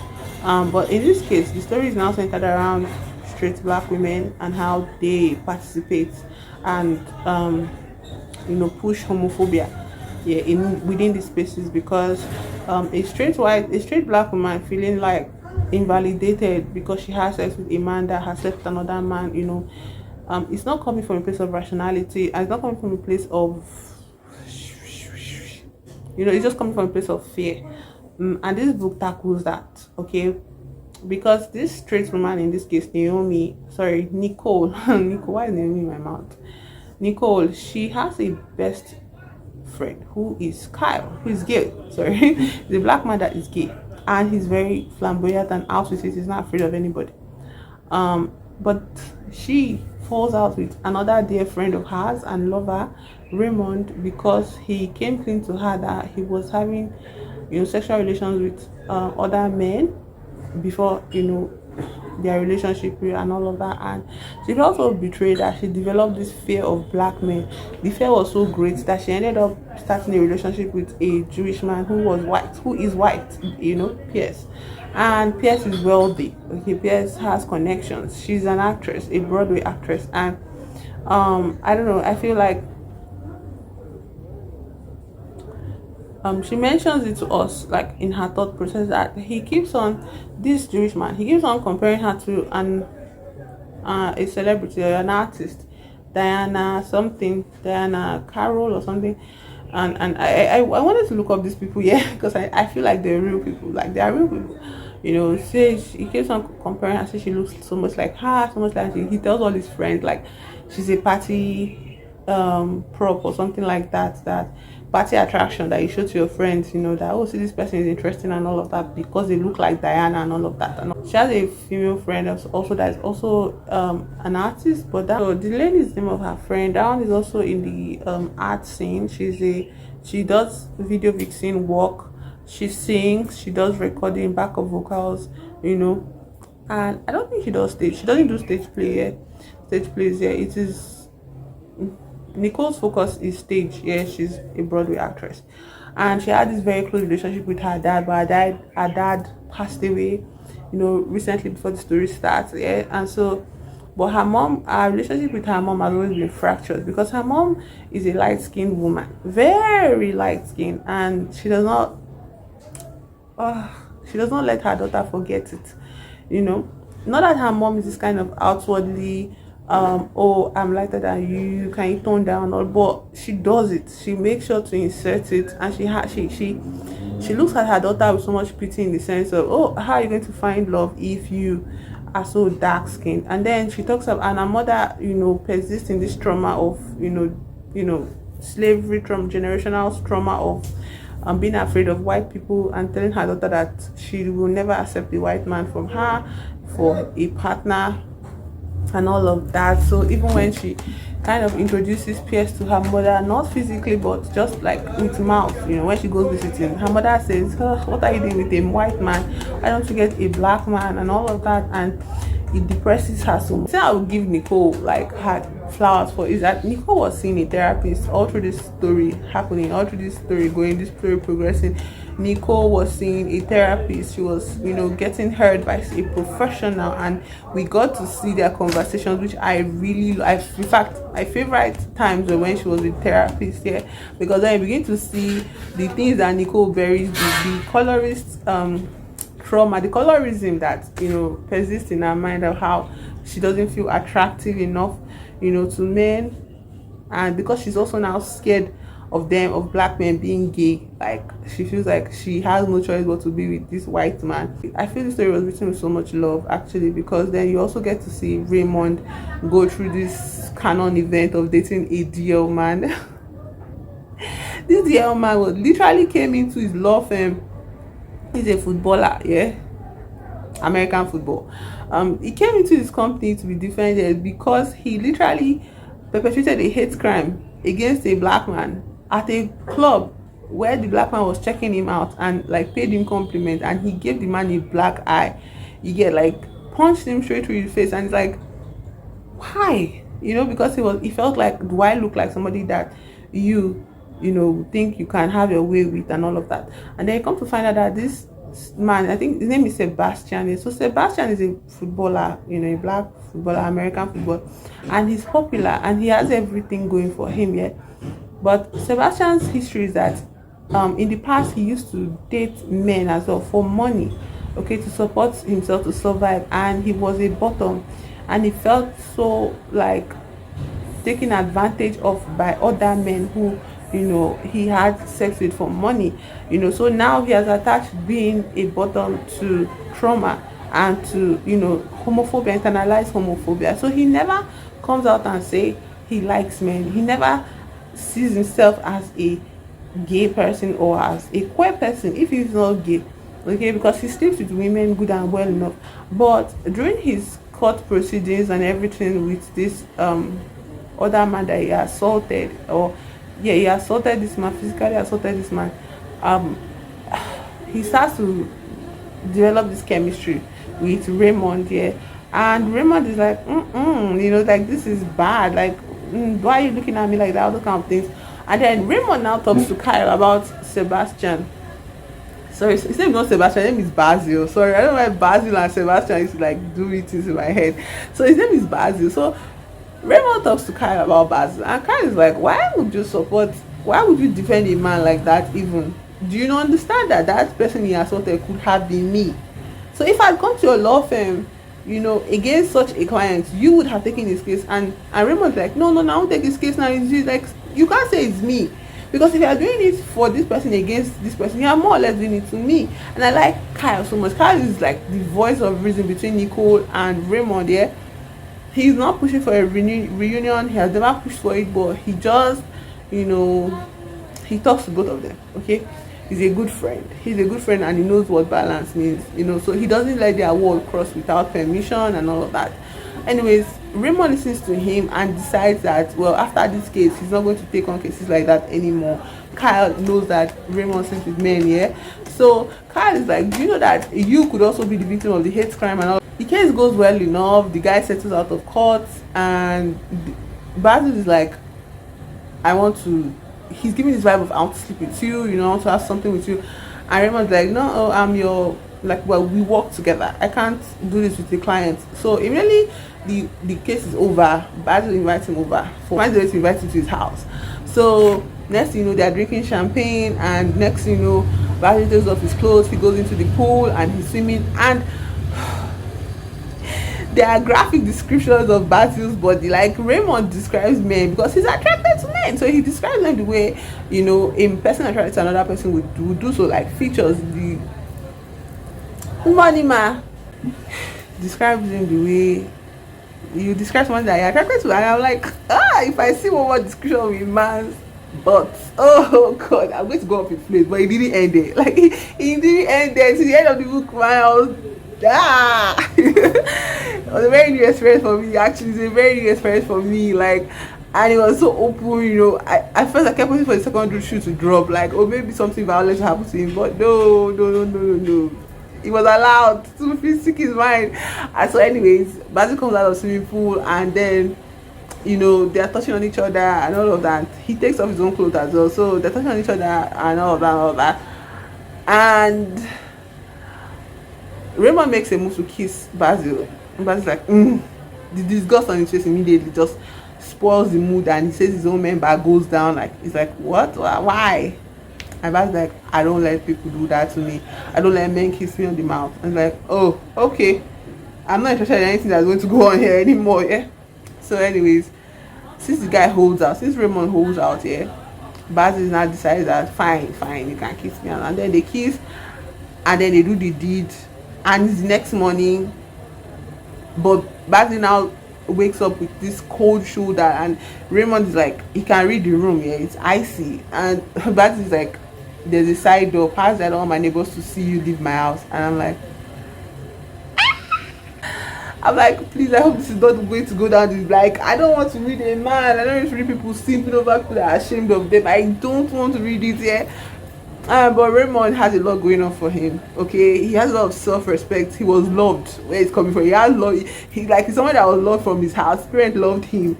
He has self-respect in his workplace. He's, he knows who he is. He went to an Ivy League school. He has all that. Oh, you have to also understand that Raymond has a best friend, Jaylene. And if he's not Jaylene, leave me alone, please. That's the thing that's coming to my mind. He has a friend, Jaylene, and scenes like when the story starts, you see Raymond looking like thinking, should I tell Jaylene that I'm gay? Because It's not James, Jared. He has a friend, Jared, and he's like, should I come out to Jared? You can see him debating. Because, and me too. When I see their relationship, I'm like, are you sure Jared does not like Raymond more than a friend? Because he's very touchy, he's very feeling. That's one of the things that's coming up, like this internalized, like this toxic masculinity, where two black men cannot touch up on each other, cannot hug, cannot be vulnerable with each other without being called gay. Because I was like expecting Jared to be gay, but he was not gay. He was not gay. But we don't know that. We don't know that until this guy comes out to him, much later in the book, because he doesn't find an opportunity to come out to his friend. Because like, I don't want to ruin this friendship that we both have. Jared is so integral in the family that his parents know Jared. Okay, Raymond's parents know Jared because Jared is so influential. He was the campaign manager for Raymond's father. So Raymond's father occupies position in government. Okay, so and Raymond's father, is using the help of Jared for campaign manager. So he's very integrated into their family. But because he ends up chickening out and he could not come out to Jared, and he could not trust Jared and all of that, and he was scared of like ruining their friendship, didn't want Jared to run away from him, because that's what happens. Like some people will literally turn on you the second they know that you come out to them, or they find out that you are gay. Just all the old friendship that you think you had ruined, gone in an instant. Yeah, and I was suspecting that Jared is going to do that to him as well. But because of this relationship that with Basil that just sprung out of nowhere, yeah, now he feels guilty relating with Jared, and he avoids Jared for a while. And Jared like calling, they go to the gym together, they do this nighttime call with each other, they spend time with each other in each other's places, they eat dinner together. Like it's so deep that their relationship is so deep that after Basil ghosts Raymond for a while, and Raymond goes to the gym with Jared, and they're like in the same area, Atlanta, yeah, Basil now sees Raymond with Jared in the gym, and he kind of like tries to come between them, and Jared's like, what are you doing, my friend? Like the way Jared talks to, he calls Raymond my boy, he get like my man or something like that. And Basil is seeing all of it and he's like jealous, like very jealous, and he tells Raymond later when Jared's not there that he starts to act up this jealous boyfriend act here, and he can, and at some point when they're together in private after they leave Jared there, Raymond's like, why are you behaving like this? He said, you don't know that he wants to like get up, or he wants to like have you bad. And like, no, he does not. So like, it's because you're not saying it now, I'm the one saying it, blah blah blah. So that's how close they are. That's how close they are. And I feel like someone like Jared, and that's why I brought up this book in that video, someone like Jared would have been quickly named termed deal, okay, with a target on his back. He would have been immediately termed DL. If somebody, a gamer, can just come up on the internet and say because Kitli is laughing with another queer person, then Kitli is DL. Like, have you talked to people? Do you socialize? I don't think you socialize with people, to be honest. That's a sign of antisocial like traits. Like those are antisocial traits. For you to see friendship between two people that look like men, and you immediately conclude that they are gay. And the people that are championing his reasoning came into my comments, saying it's valid. And it's like, no, it's not valid. It's not valid. Back in New York, yeah, something starts to happen with Kyle. Kyle is not talking to anybody. Kyle is borrowing big amounts of money from Nicole. Nicole is worried. Nicole is scared. And you have to also know that Pierce is a doctor. Okay, any big box. Pierce, Nicole's boyfriend, is a doctor. Julie's boyfriend is a doctor.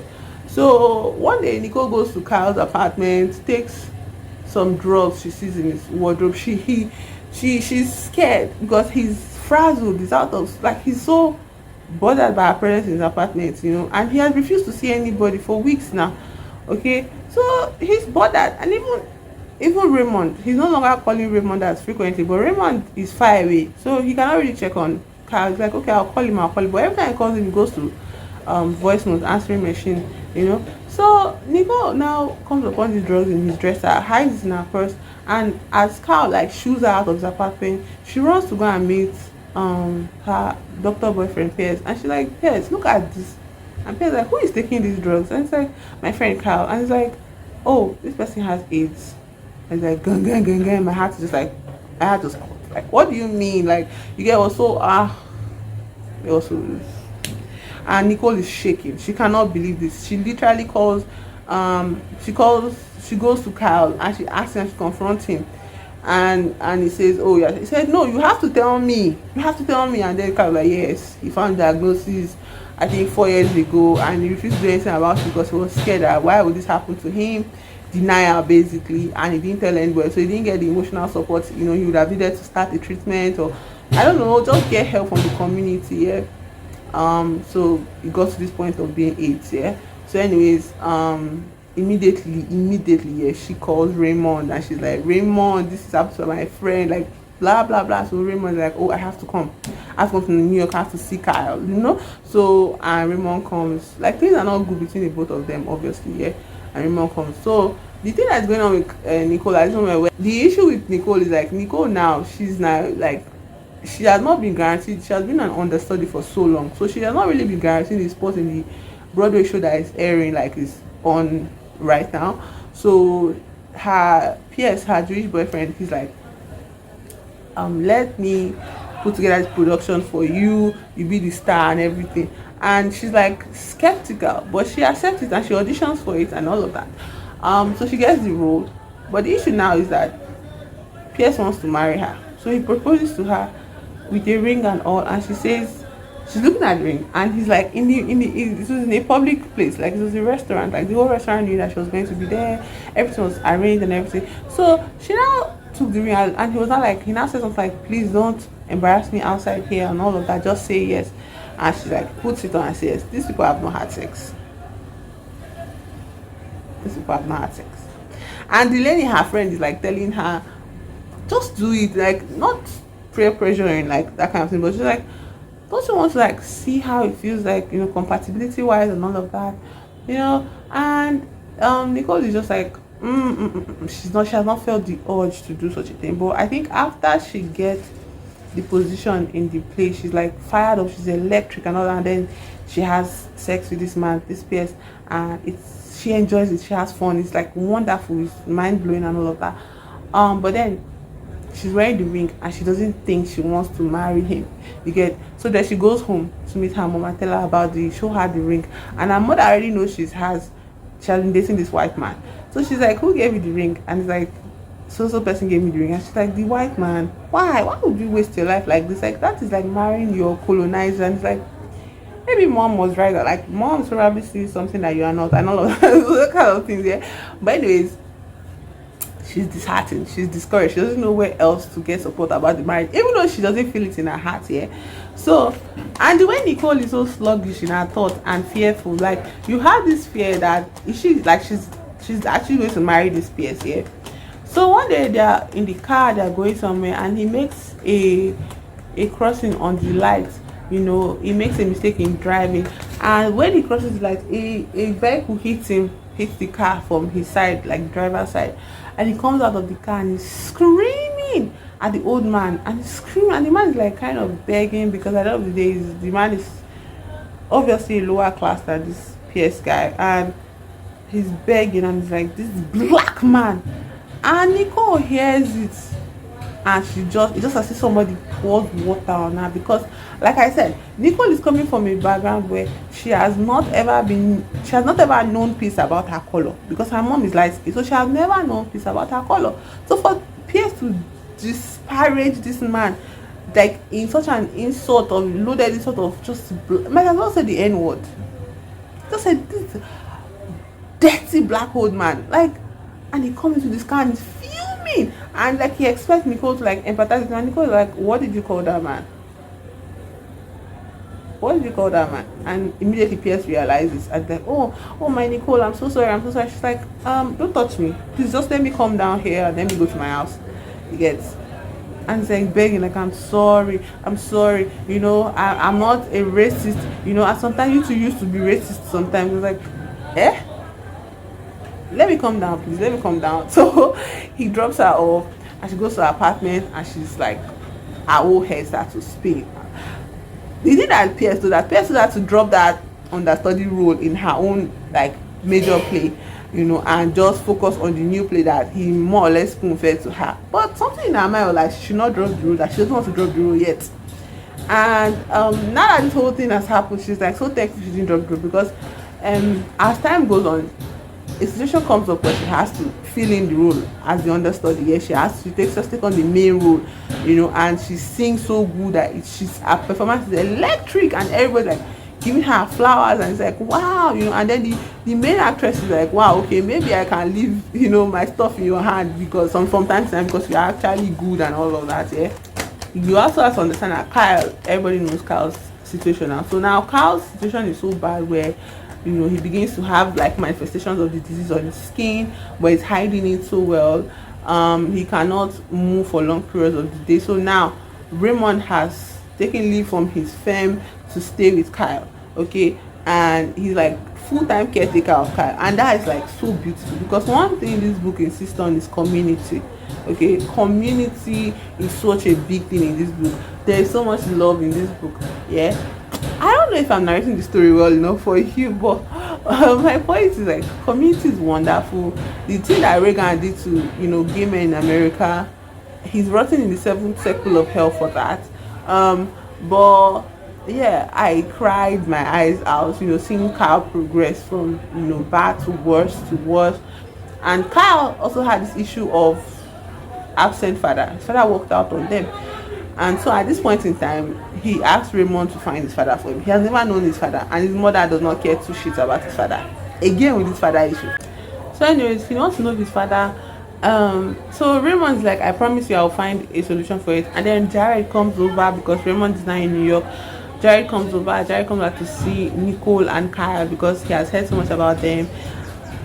But when he comes back to see Nicole, there is spark in his eyes. Like he's seeing Nicole like she's just like everything. Yeah, but Nicole is kind of oblivious to it. She just sees Jared and she thinks, is Jared gay?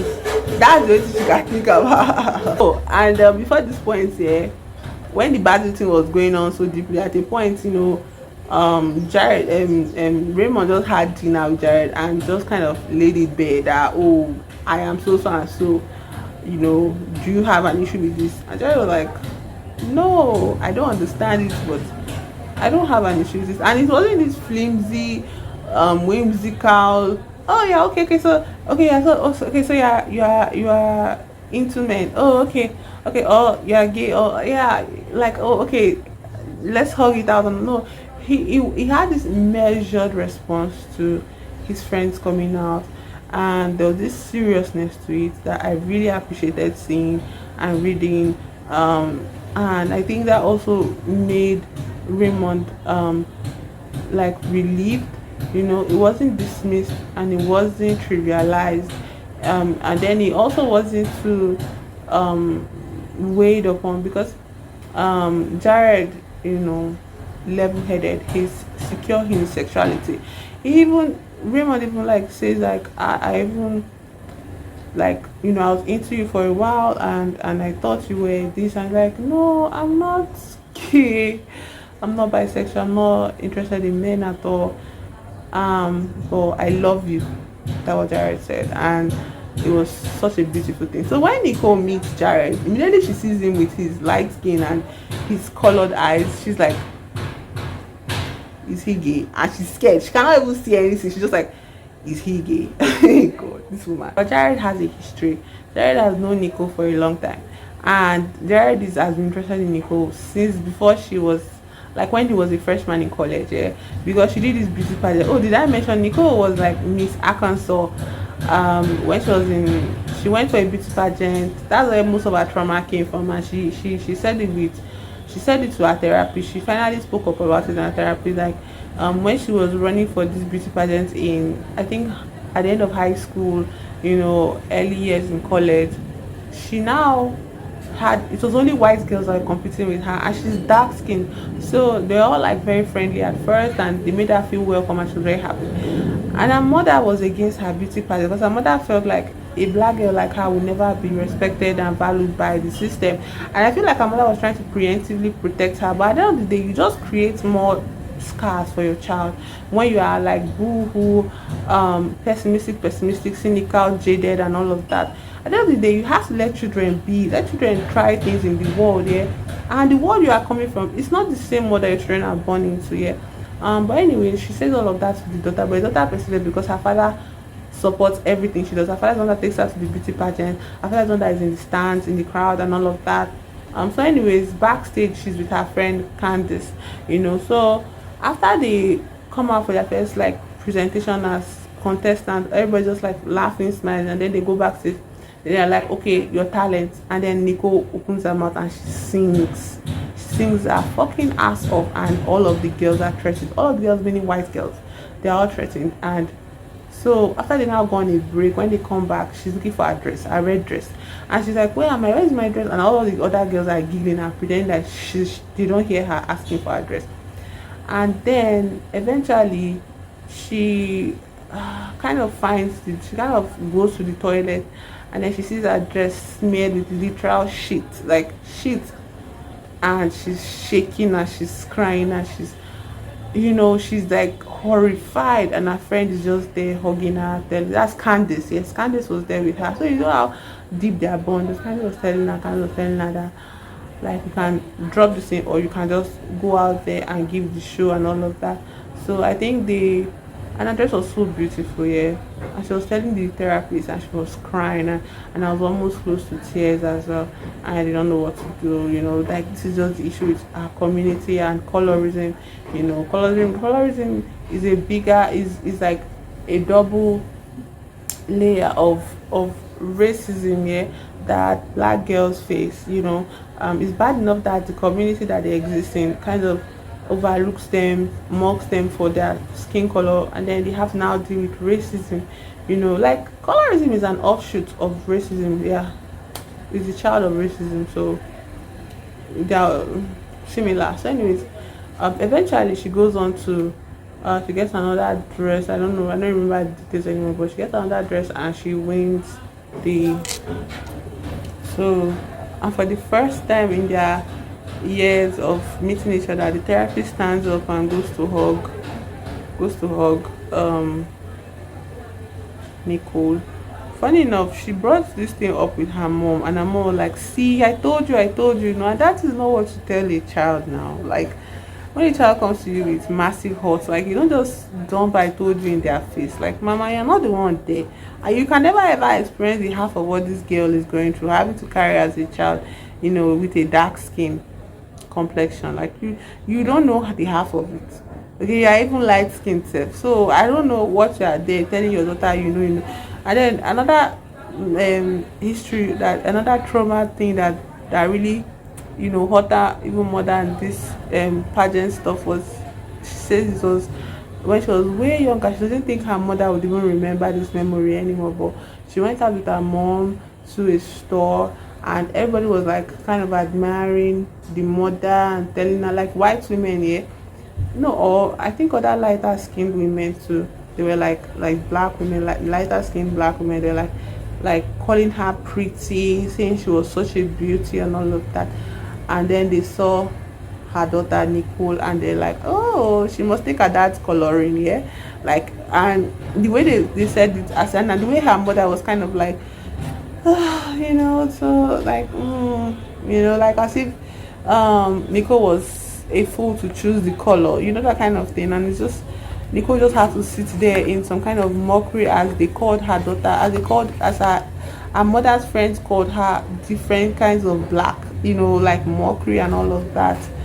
And the mother did not say anything in her defense, not stand up for her. And so the therapist was like holding her. She cried and she cried and she cried and she cried. And I think after she got done with those unearthing that trauma with her therapist, after she could now face, the impact of what Pierce actually said to that man. And she faced Pierce one night and she told him that, okay, so this is how your words, play out. And I don't think, like, where that thing came from a deep part of you. And I don't think we can exist in a relationship like that, yeah. So I can't.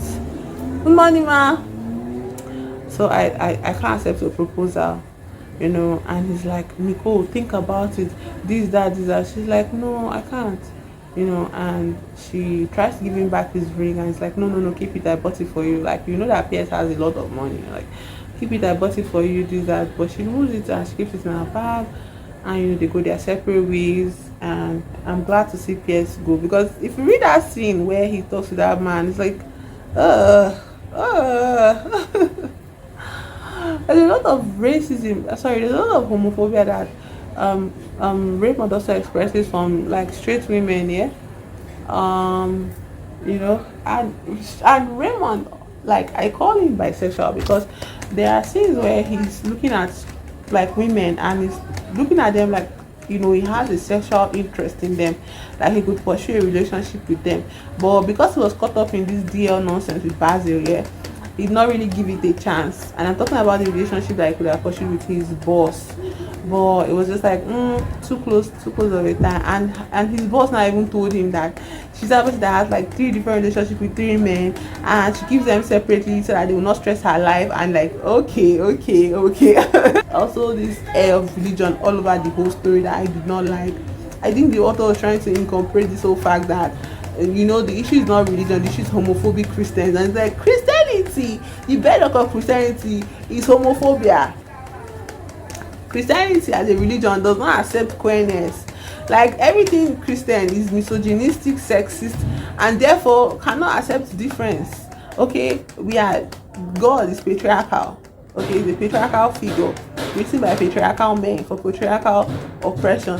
So there's no fucking way the patriarch is going to let a man be queer. Like, it doesn't work. So I don't know. I feel like that is just like, what did you call this thing that opposite but they are together? These words are opposite but they are usually placed together. Like, they are a Christian, like a gay Christian, is just like repellent. Like, gay and Christian cannot go together. But anyways, the author tries to, push it down. I think is fairly done, because as Carl is like, languishing, perishing slowly, you Nicole tries to preach God to him, and he's like, well, I don't know anything about this your God, and the thing you've been preaching to me about this your God seems like he doesn't like people like me, you get. And Nicole is like, no, those are just some people in the church. As far as I know, the love that God speaks of covers all of us.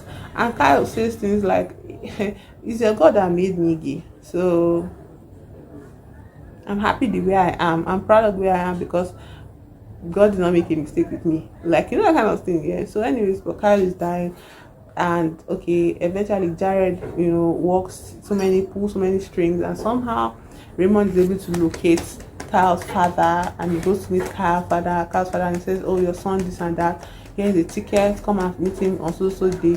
And then the mother is in the house, day comes, and the mother is like, look at this deadbeat. And before they can get to an argument, everyone's like, let's just go and see Kyle.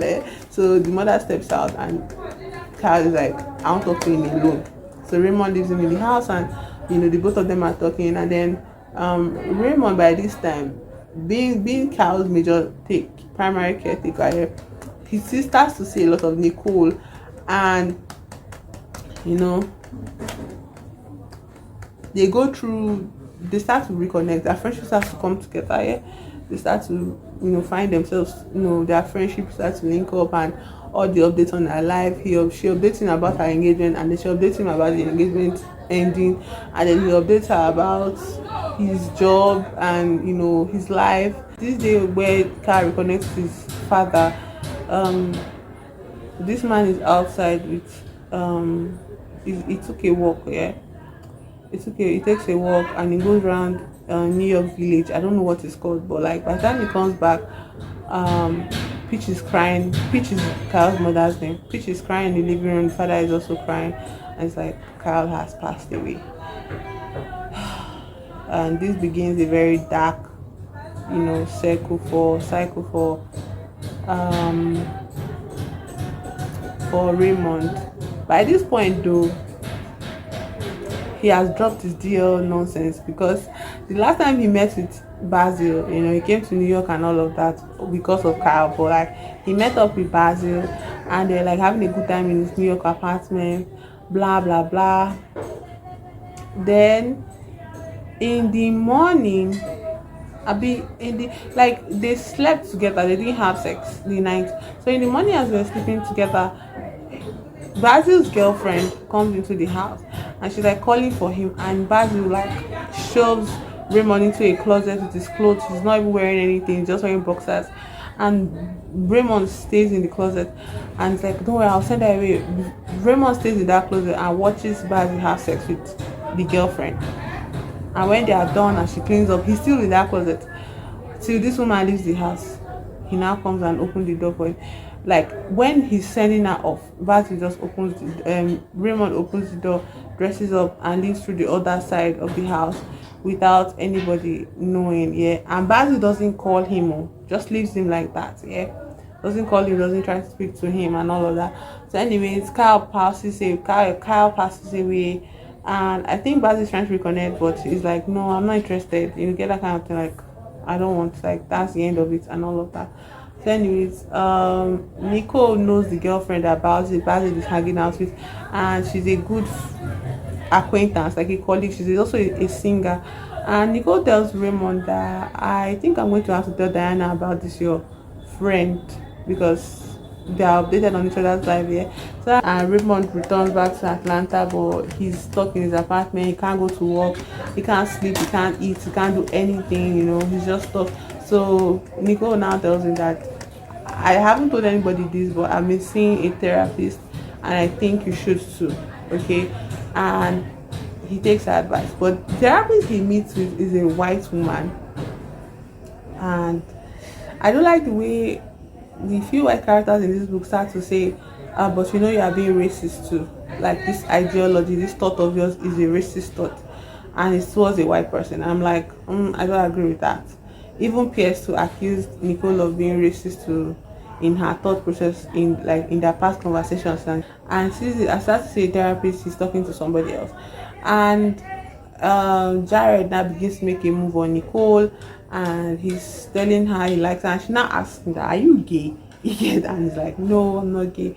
But before Kyle passes away, there's this moment where Nicole is sitting down with Kyle and she's talking to him about certain things, and he now tells her, like, he basically confronts her homophobia, and it's done in such a wonderful, respectful way, and it's slow way, so slow. Yeah, but anyways, it's done in such a way that Nicole has to like actually let up on the fear a bit, and for the sake of Kyle, she lets up on the fear, and she sees the error of her thinking and all of that, and she takes accountability and she apologizes to Kyle, and Kyle's like, it's okay honey, if you're not going to make mistake, like what's the point of us being human and stuff like that. Everybody's just like taking accountability in this story. Everybody's just like finding their say, like you understand that like they are all trying to make sense of the world that they exist in and the realities that they live in. There's a happy ending for everybody because Jared proposes to Nicole, and Raymond is happy for them, and then Raymond starts a relationship with a new guy, and the guy lives in another state, and the guy is like, it's not a matter of the long distance between us. I can move to your state or you can move to my state. The only issue is, are you ready to be serious about this? Do you want this? If you don't want this, on my birthday don't come and see me. But if you want this, you can come, to see me at the airport, on my birthday and all of that. So anyways, because therapy is doing good for his mind and his mental health, he goes to see this guy on his birthday, picks him up at the airport, they go to a room, they just sleep together, they don't have sex and all of that. And it's just like a wonderful story of like coming to terms with your realities, and as a straight woman, Nicole is coming to terms with her fears and the way she has perpetrated harm against the community that she claims to care about in her friend Kyle.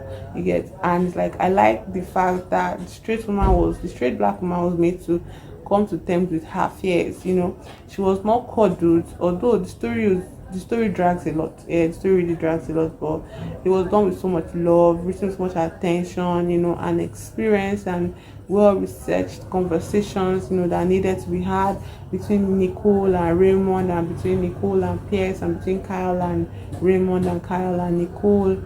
All of those things. Yeah, it was just a wonderful coming together that I really appreciated reading in my first. Like this is literally my first queer literature that I own. Okay, like I have not really owned any.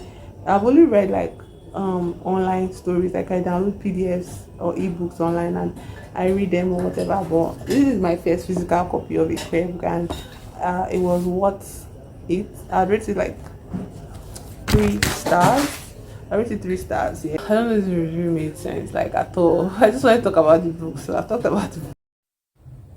Hello, I am here with the final book I read in January: Sexual Perversity in Chicago and Dog Variations by David Mamet.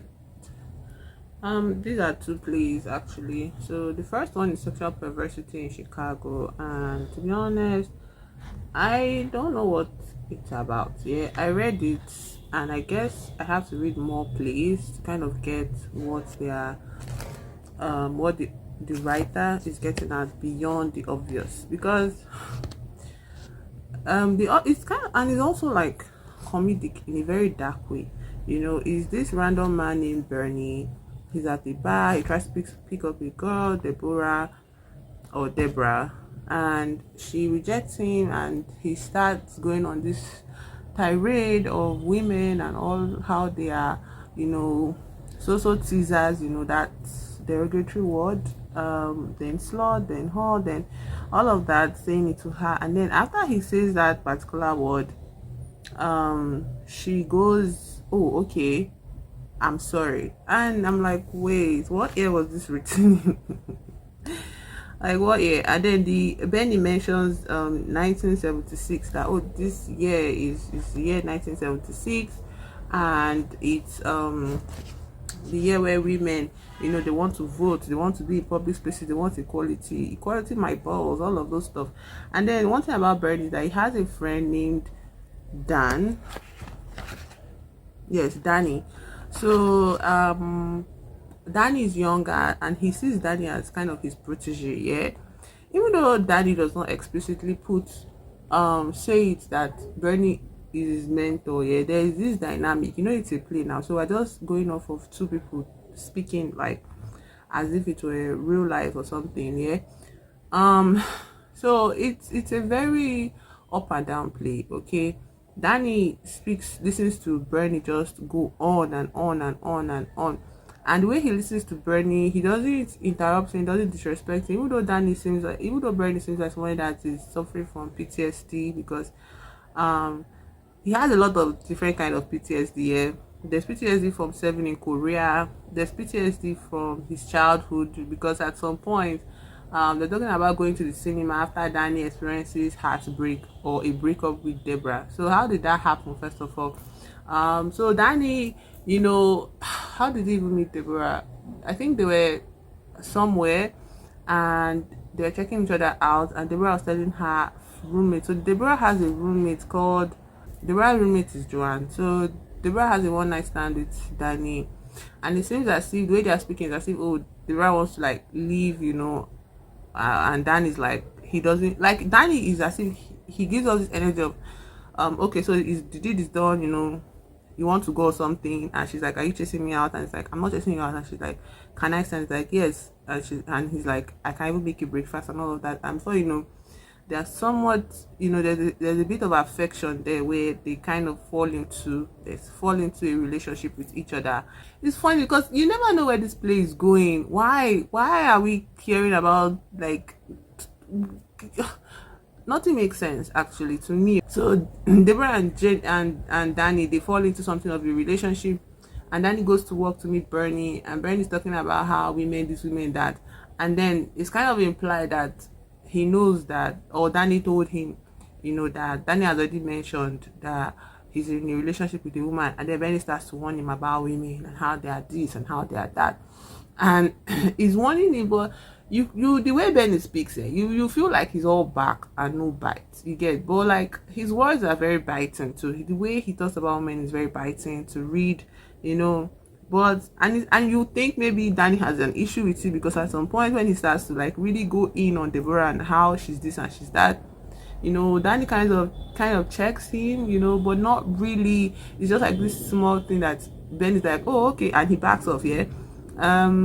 Again, I'm talking about Deborah and her roommate. So Deborah is a roommate called Joanne, And Joanne is kind of like a Miranda if you've seen Sex and the City. I've not really seen Sex and the City. I just watch a lot of the reviews on YouTube. So I get the feeling that Joanne is like a Miranda, but she's more hardened and cynical than Miranda.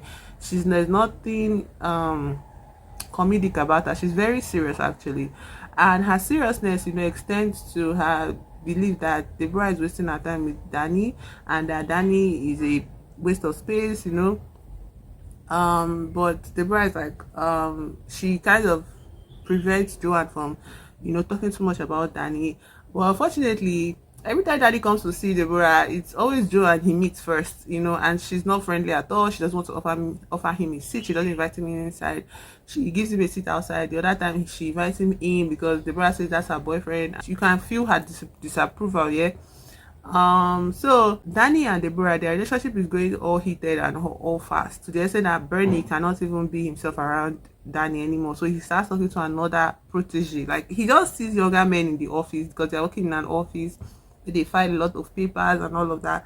But he just sees another young person and he starts his whole spiel of, himself and all the wisdom of the world and all of that. And you can see that Danny is no longer the main recipient of all of this like connection and conversation here, because Danny is busy, in a relationship with Deborah.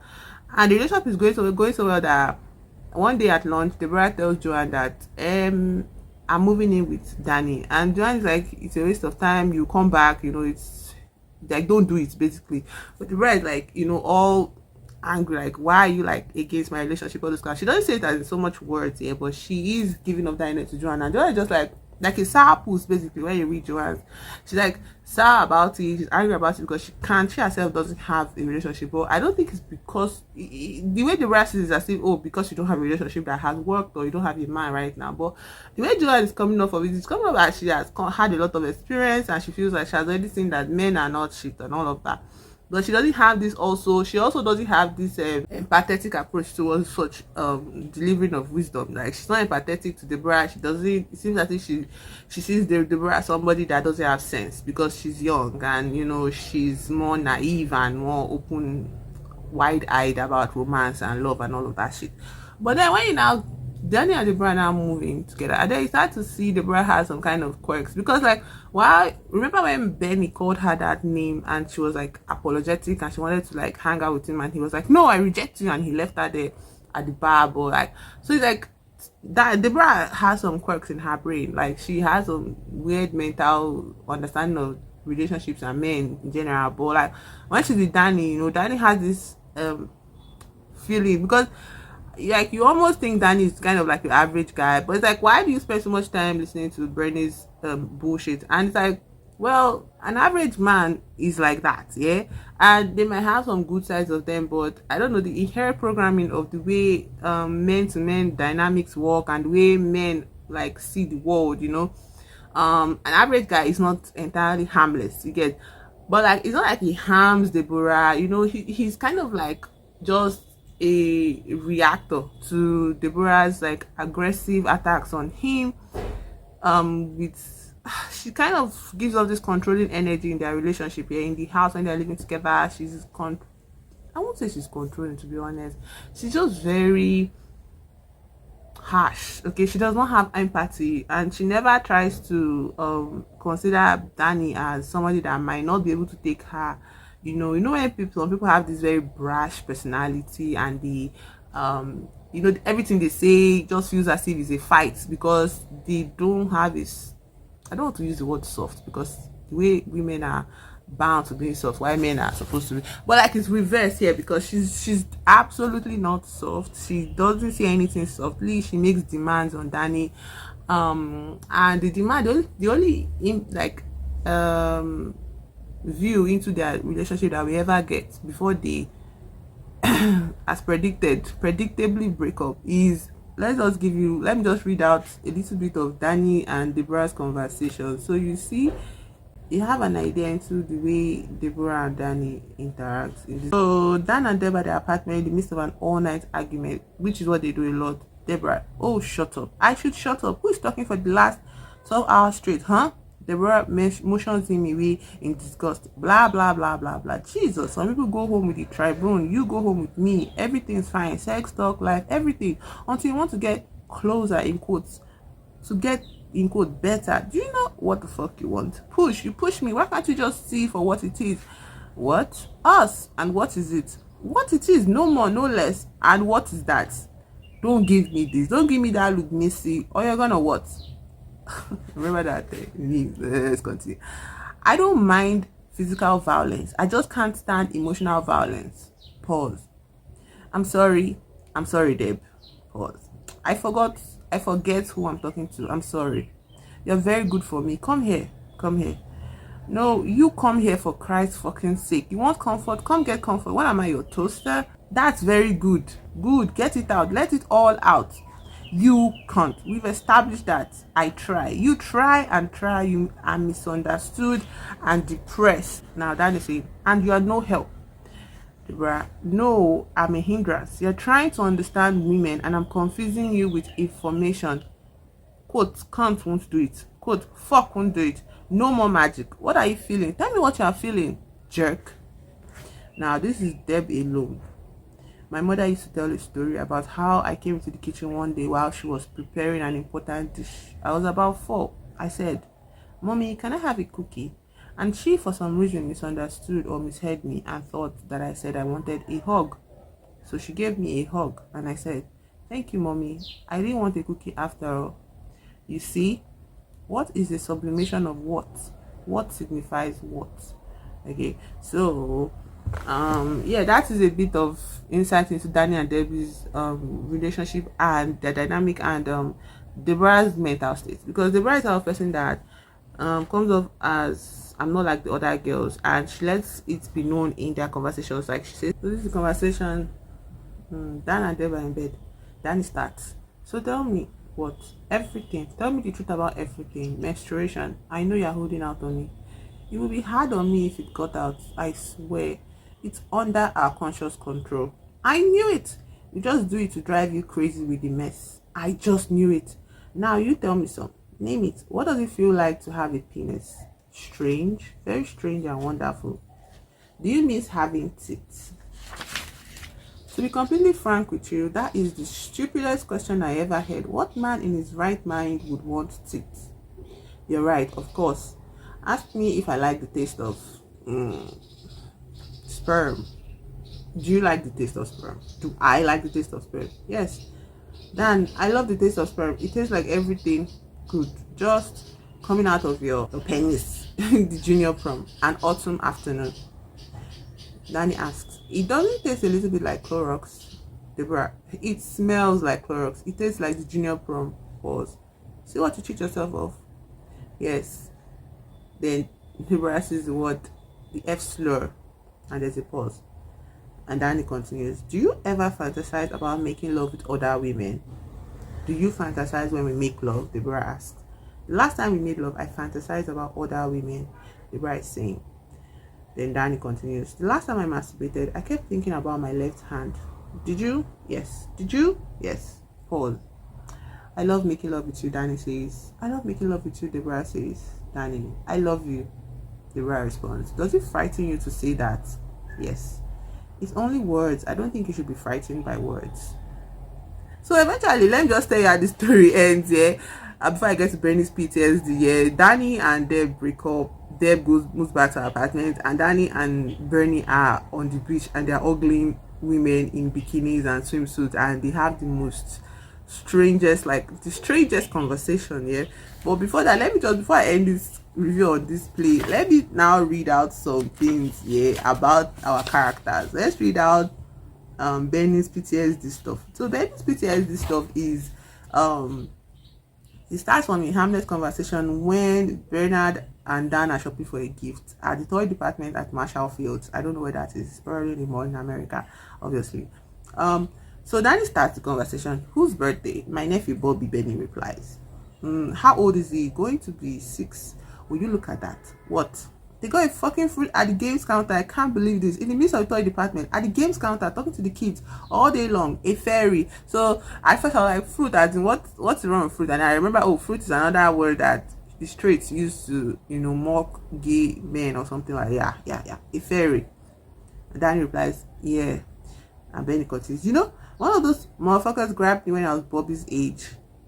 Where? Danny responds, asks, at the movies. Where else?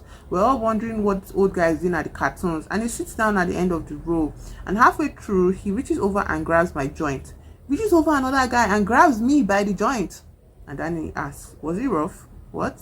I mean, was he rough about it? Rough? I mean, rough? What difference how he grabbed me? I mean, he's a guy.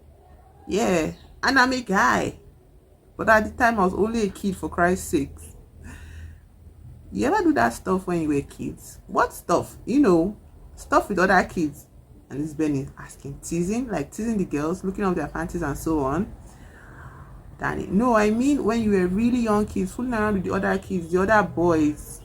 Fooling around. You mean like, in quotes, messing around with other boys?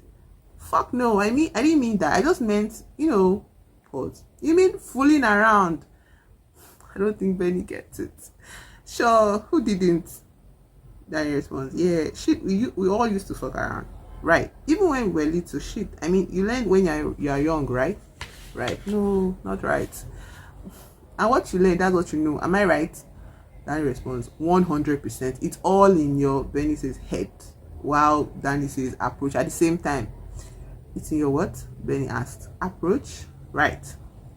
You know how to approach these things and you always be all right.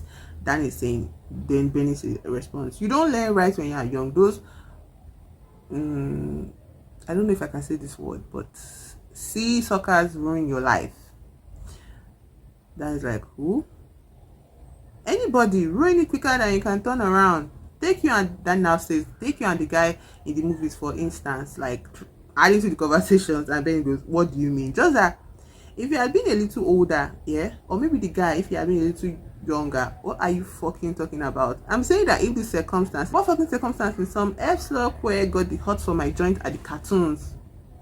I'm not talking about extenuating circumstances. I only mean circumstances of what happened and what exactly are you saying about them. That analysis. All I'm saying, Benny responded, this happened years ago, is that it could have possibly been damaging to you. Danny saying it to Benny. And Benny's like, yeah. As a total human being, Danny says, damn right. And you're lucky, and you're just lucky that it didn't. And Benny says, well, what the fuck? I was only a kid. And Danny responds, sure. And Benny says, a kid laughs these things off. You forget, you go on living. What the fuck, huh? And so, like, basically, you just like, this book was just a trip for me. Nothing about this person that, assaulted him as a child. Like, he was not, the man was not labeled as, like, he did not say he was queer or a gay person. Yeah, he's just a random, like a pedophile. You get, and I guess it's echoing the sentiment of, even till now, people say this in my country. They say things like, gay people want to, gay men want to assault children, and that's the slogan for homophobic people. They're like, gay men want to touch kids and all, or gay people want to touch kids and all of that, and it's just like, so. As much as I am like, seeing Benny reckon with a harsh memory, it's kind of comedic that, he cannot even fully process what happens to him because he's scared of being seen as a gay person. Even when Danny is like talking about possibility of fooling around with other boys, he rejects it, he shuts it down. Like, I don't know, these people just took me places I did not think I would go. And I read this immediately after The Englishman's Wife, so I was like, hey, Baba, what did I put myself into? But it was fun. Like, it was fun to go through all of that, and you see the brand. So I don't know what I'm going to say about this video, about this book. I mean, it's just like, as much as maybe my review was open all over the place, that's how I felt reading it. Yeah, and so I don't know. I don't want to rate this book any stars. So this is the final. Hey guys, how have the reviews been so far? I don't know if I'm going to place this last or first in my editing, yeah. But anyways, this is the last story I'm reviewing. Is the Dog Variations was first produced by the St. Nicholas Theatre Company at Goddard College, Plainfield, Vermont in 1972 with the following cast. Emil Varek, that's the character, played by Pablo Villa, and George Aronovitz, played by Peter Vincent. It was directed by David Mamet. It was first produced off of Broadway at St. Clements Theatre, New York City in 1975 with the following cast. Emil Varek was played by Paul Spera. George Aronovitz was played by Michael Egan. So all this is just like production credits and all of that, yeah. I don't think it matters. So 1972, guy, now I am not a theater kid, and did not study literature in school, so I guess I feel like there's something that this play is trying to say, a bigger conversation is trying to have, and it might not be that, in depth like that, but I think it is saying something, and the things I got from the conversations is what gave me a good time while reading it. Yeah. So Emil Varek and George Aronovitz are two gentlemen in their 60s. The scene is set at a park on the edge of a big city on a lake, an afternoon around Easter. So there's no specificity to the state or the place. Yeah, it's just a park on the edge of a big city on a lake, an afternoon around Easter. This is a very simple play. The set consists only of a park bench and perhaps a wire garbage can. The actors can be discovered seated on the bench at rise, or they can come on together or separately and meet. Any blocking of business at discretion of individual actors and directors. There should be, though, an interval between each variation. It doesn't need to be a long one, to allow the actors to rest and prepare for the new variation. This interval is analogous to the space between movements in a musical presentation. So the dog variations is 14 different conversations here. And the first variation is titled It's Nice, the Park is Nice. The next is The Dog's Life. Third is Also They Got Barnyard Dogs. Fourth is The Dog Is Not Like Us. Now all of these are about the conversations about dogs, yeah. D-U-C-K, dogs. The dog is not like us. Did you know what I was reading? That's the fifth variation. What kind of a word is it? Sixth variation. Yes, in many ways. Seventh. I don't know. Eighth variation. At the zoo they got dogs. Ninth variation. 10th variation, it's a crying shame. 11th variation, I remember. 12th variation, whenever I think of wild flying things. 13th variation, they stuff them. 14th variation, for centuries prior to this time. And I've read this only once, and I feel like for me to make a proper review, I have to read maybe 2-3 times. Yeah, but I've moved on to the next book. I want to the next story, the next book. Well, Emil starts the conversation and George continues, and you get the sense, from what I remember, these guys, yeah, Emil seems like the person that drives conversation based off of emotions, and George seems like one that he feels emotional about the things they are talking about, but he's more likely to be fact based. Yeah. So when Emil is going off on a tangent, he's going to rein Emil back with facts, and Emil does not like it sometimes. So, and then another time Emil waits for his time, and then one time he corrects George as well, and then he reins George, but George is just okay,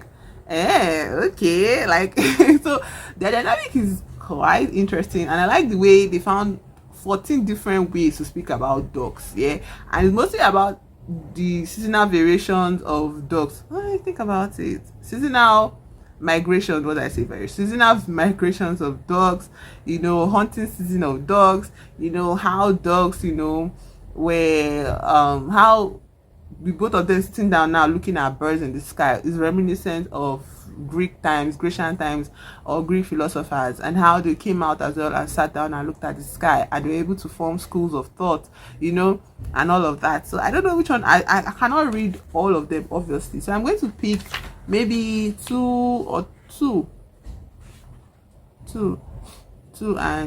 plays. I'll just read it out, and then I'll read.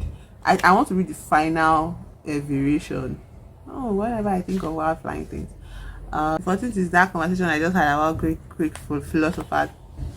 Let me read second variation, titled The Dog's Life. Yeah, we just read it together.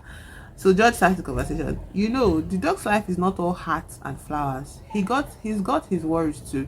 He's got fleas and lice and diseases of the body, delusions, wing problems, sexual difficulties, many things. Emil responds, it's not an easy life.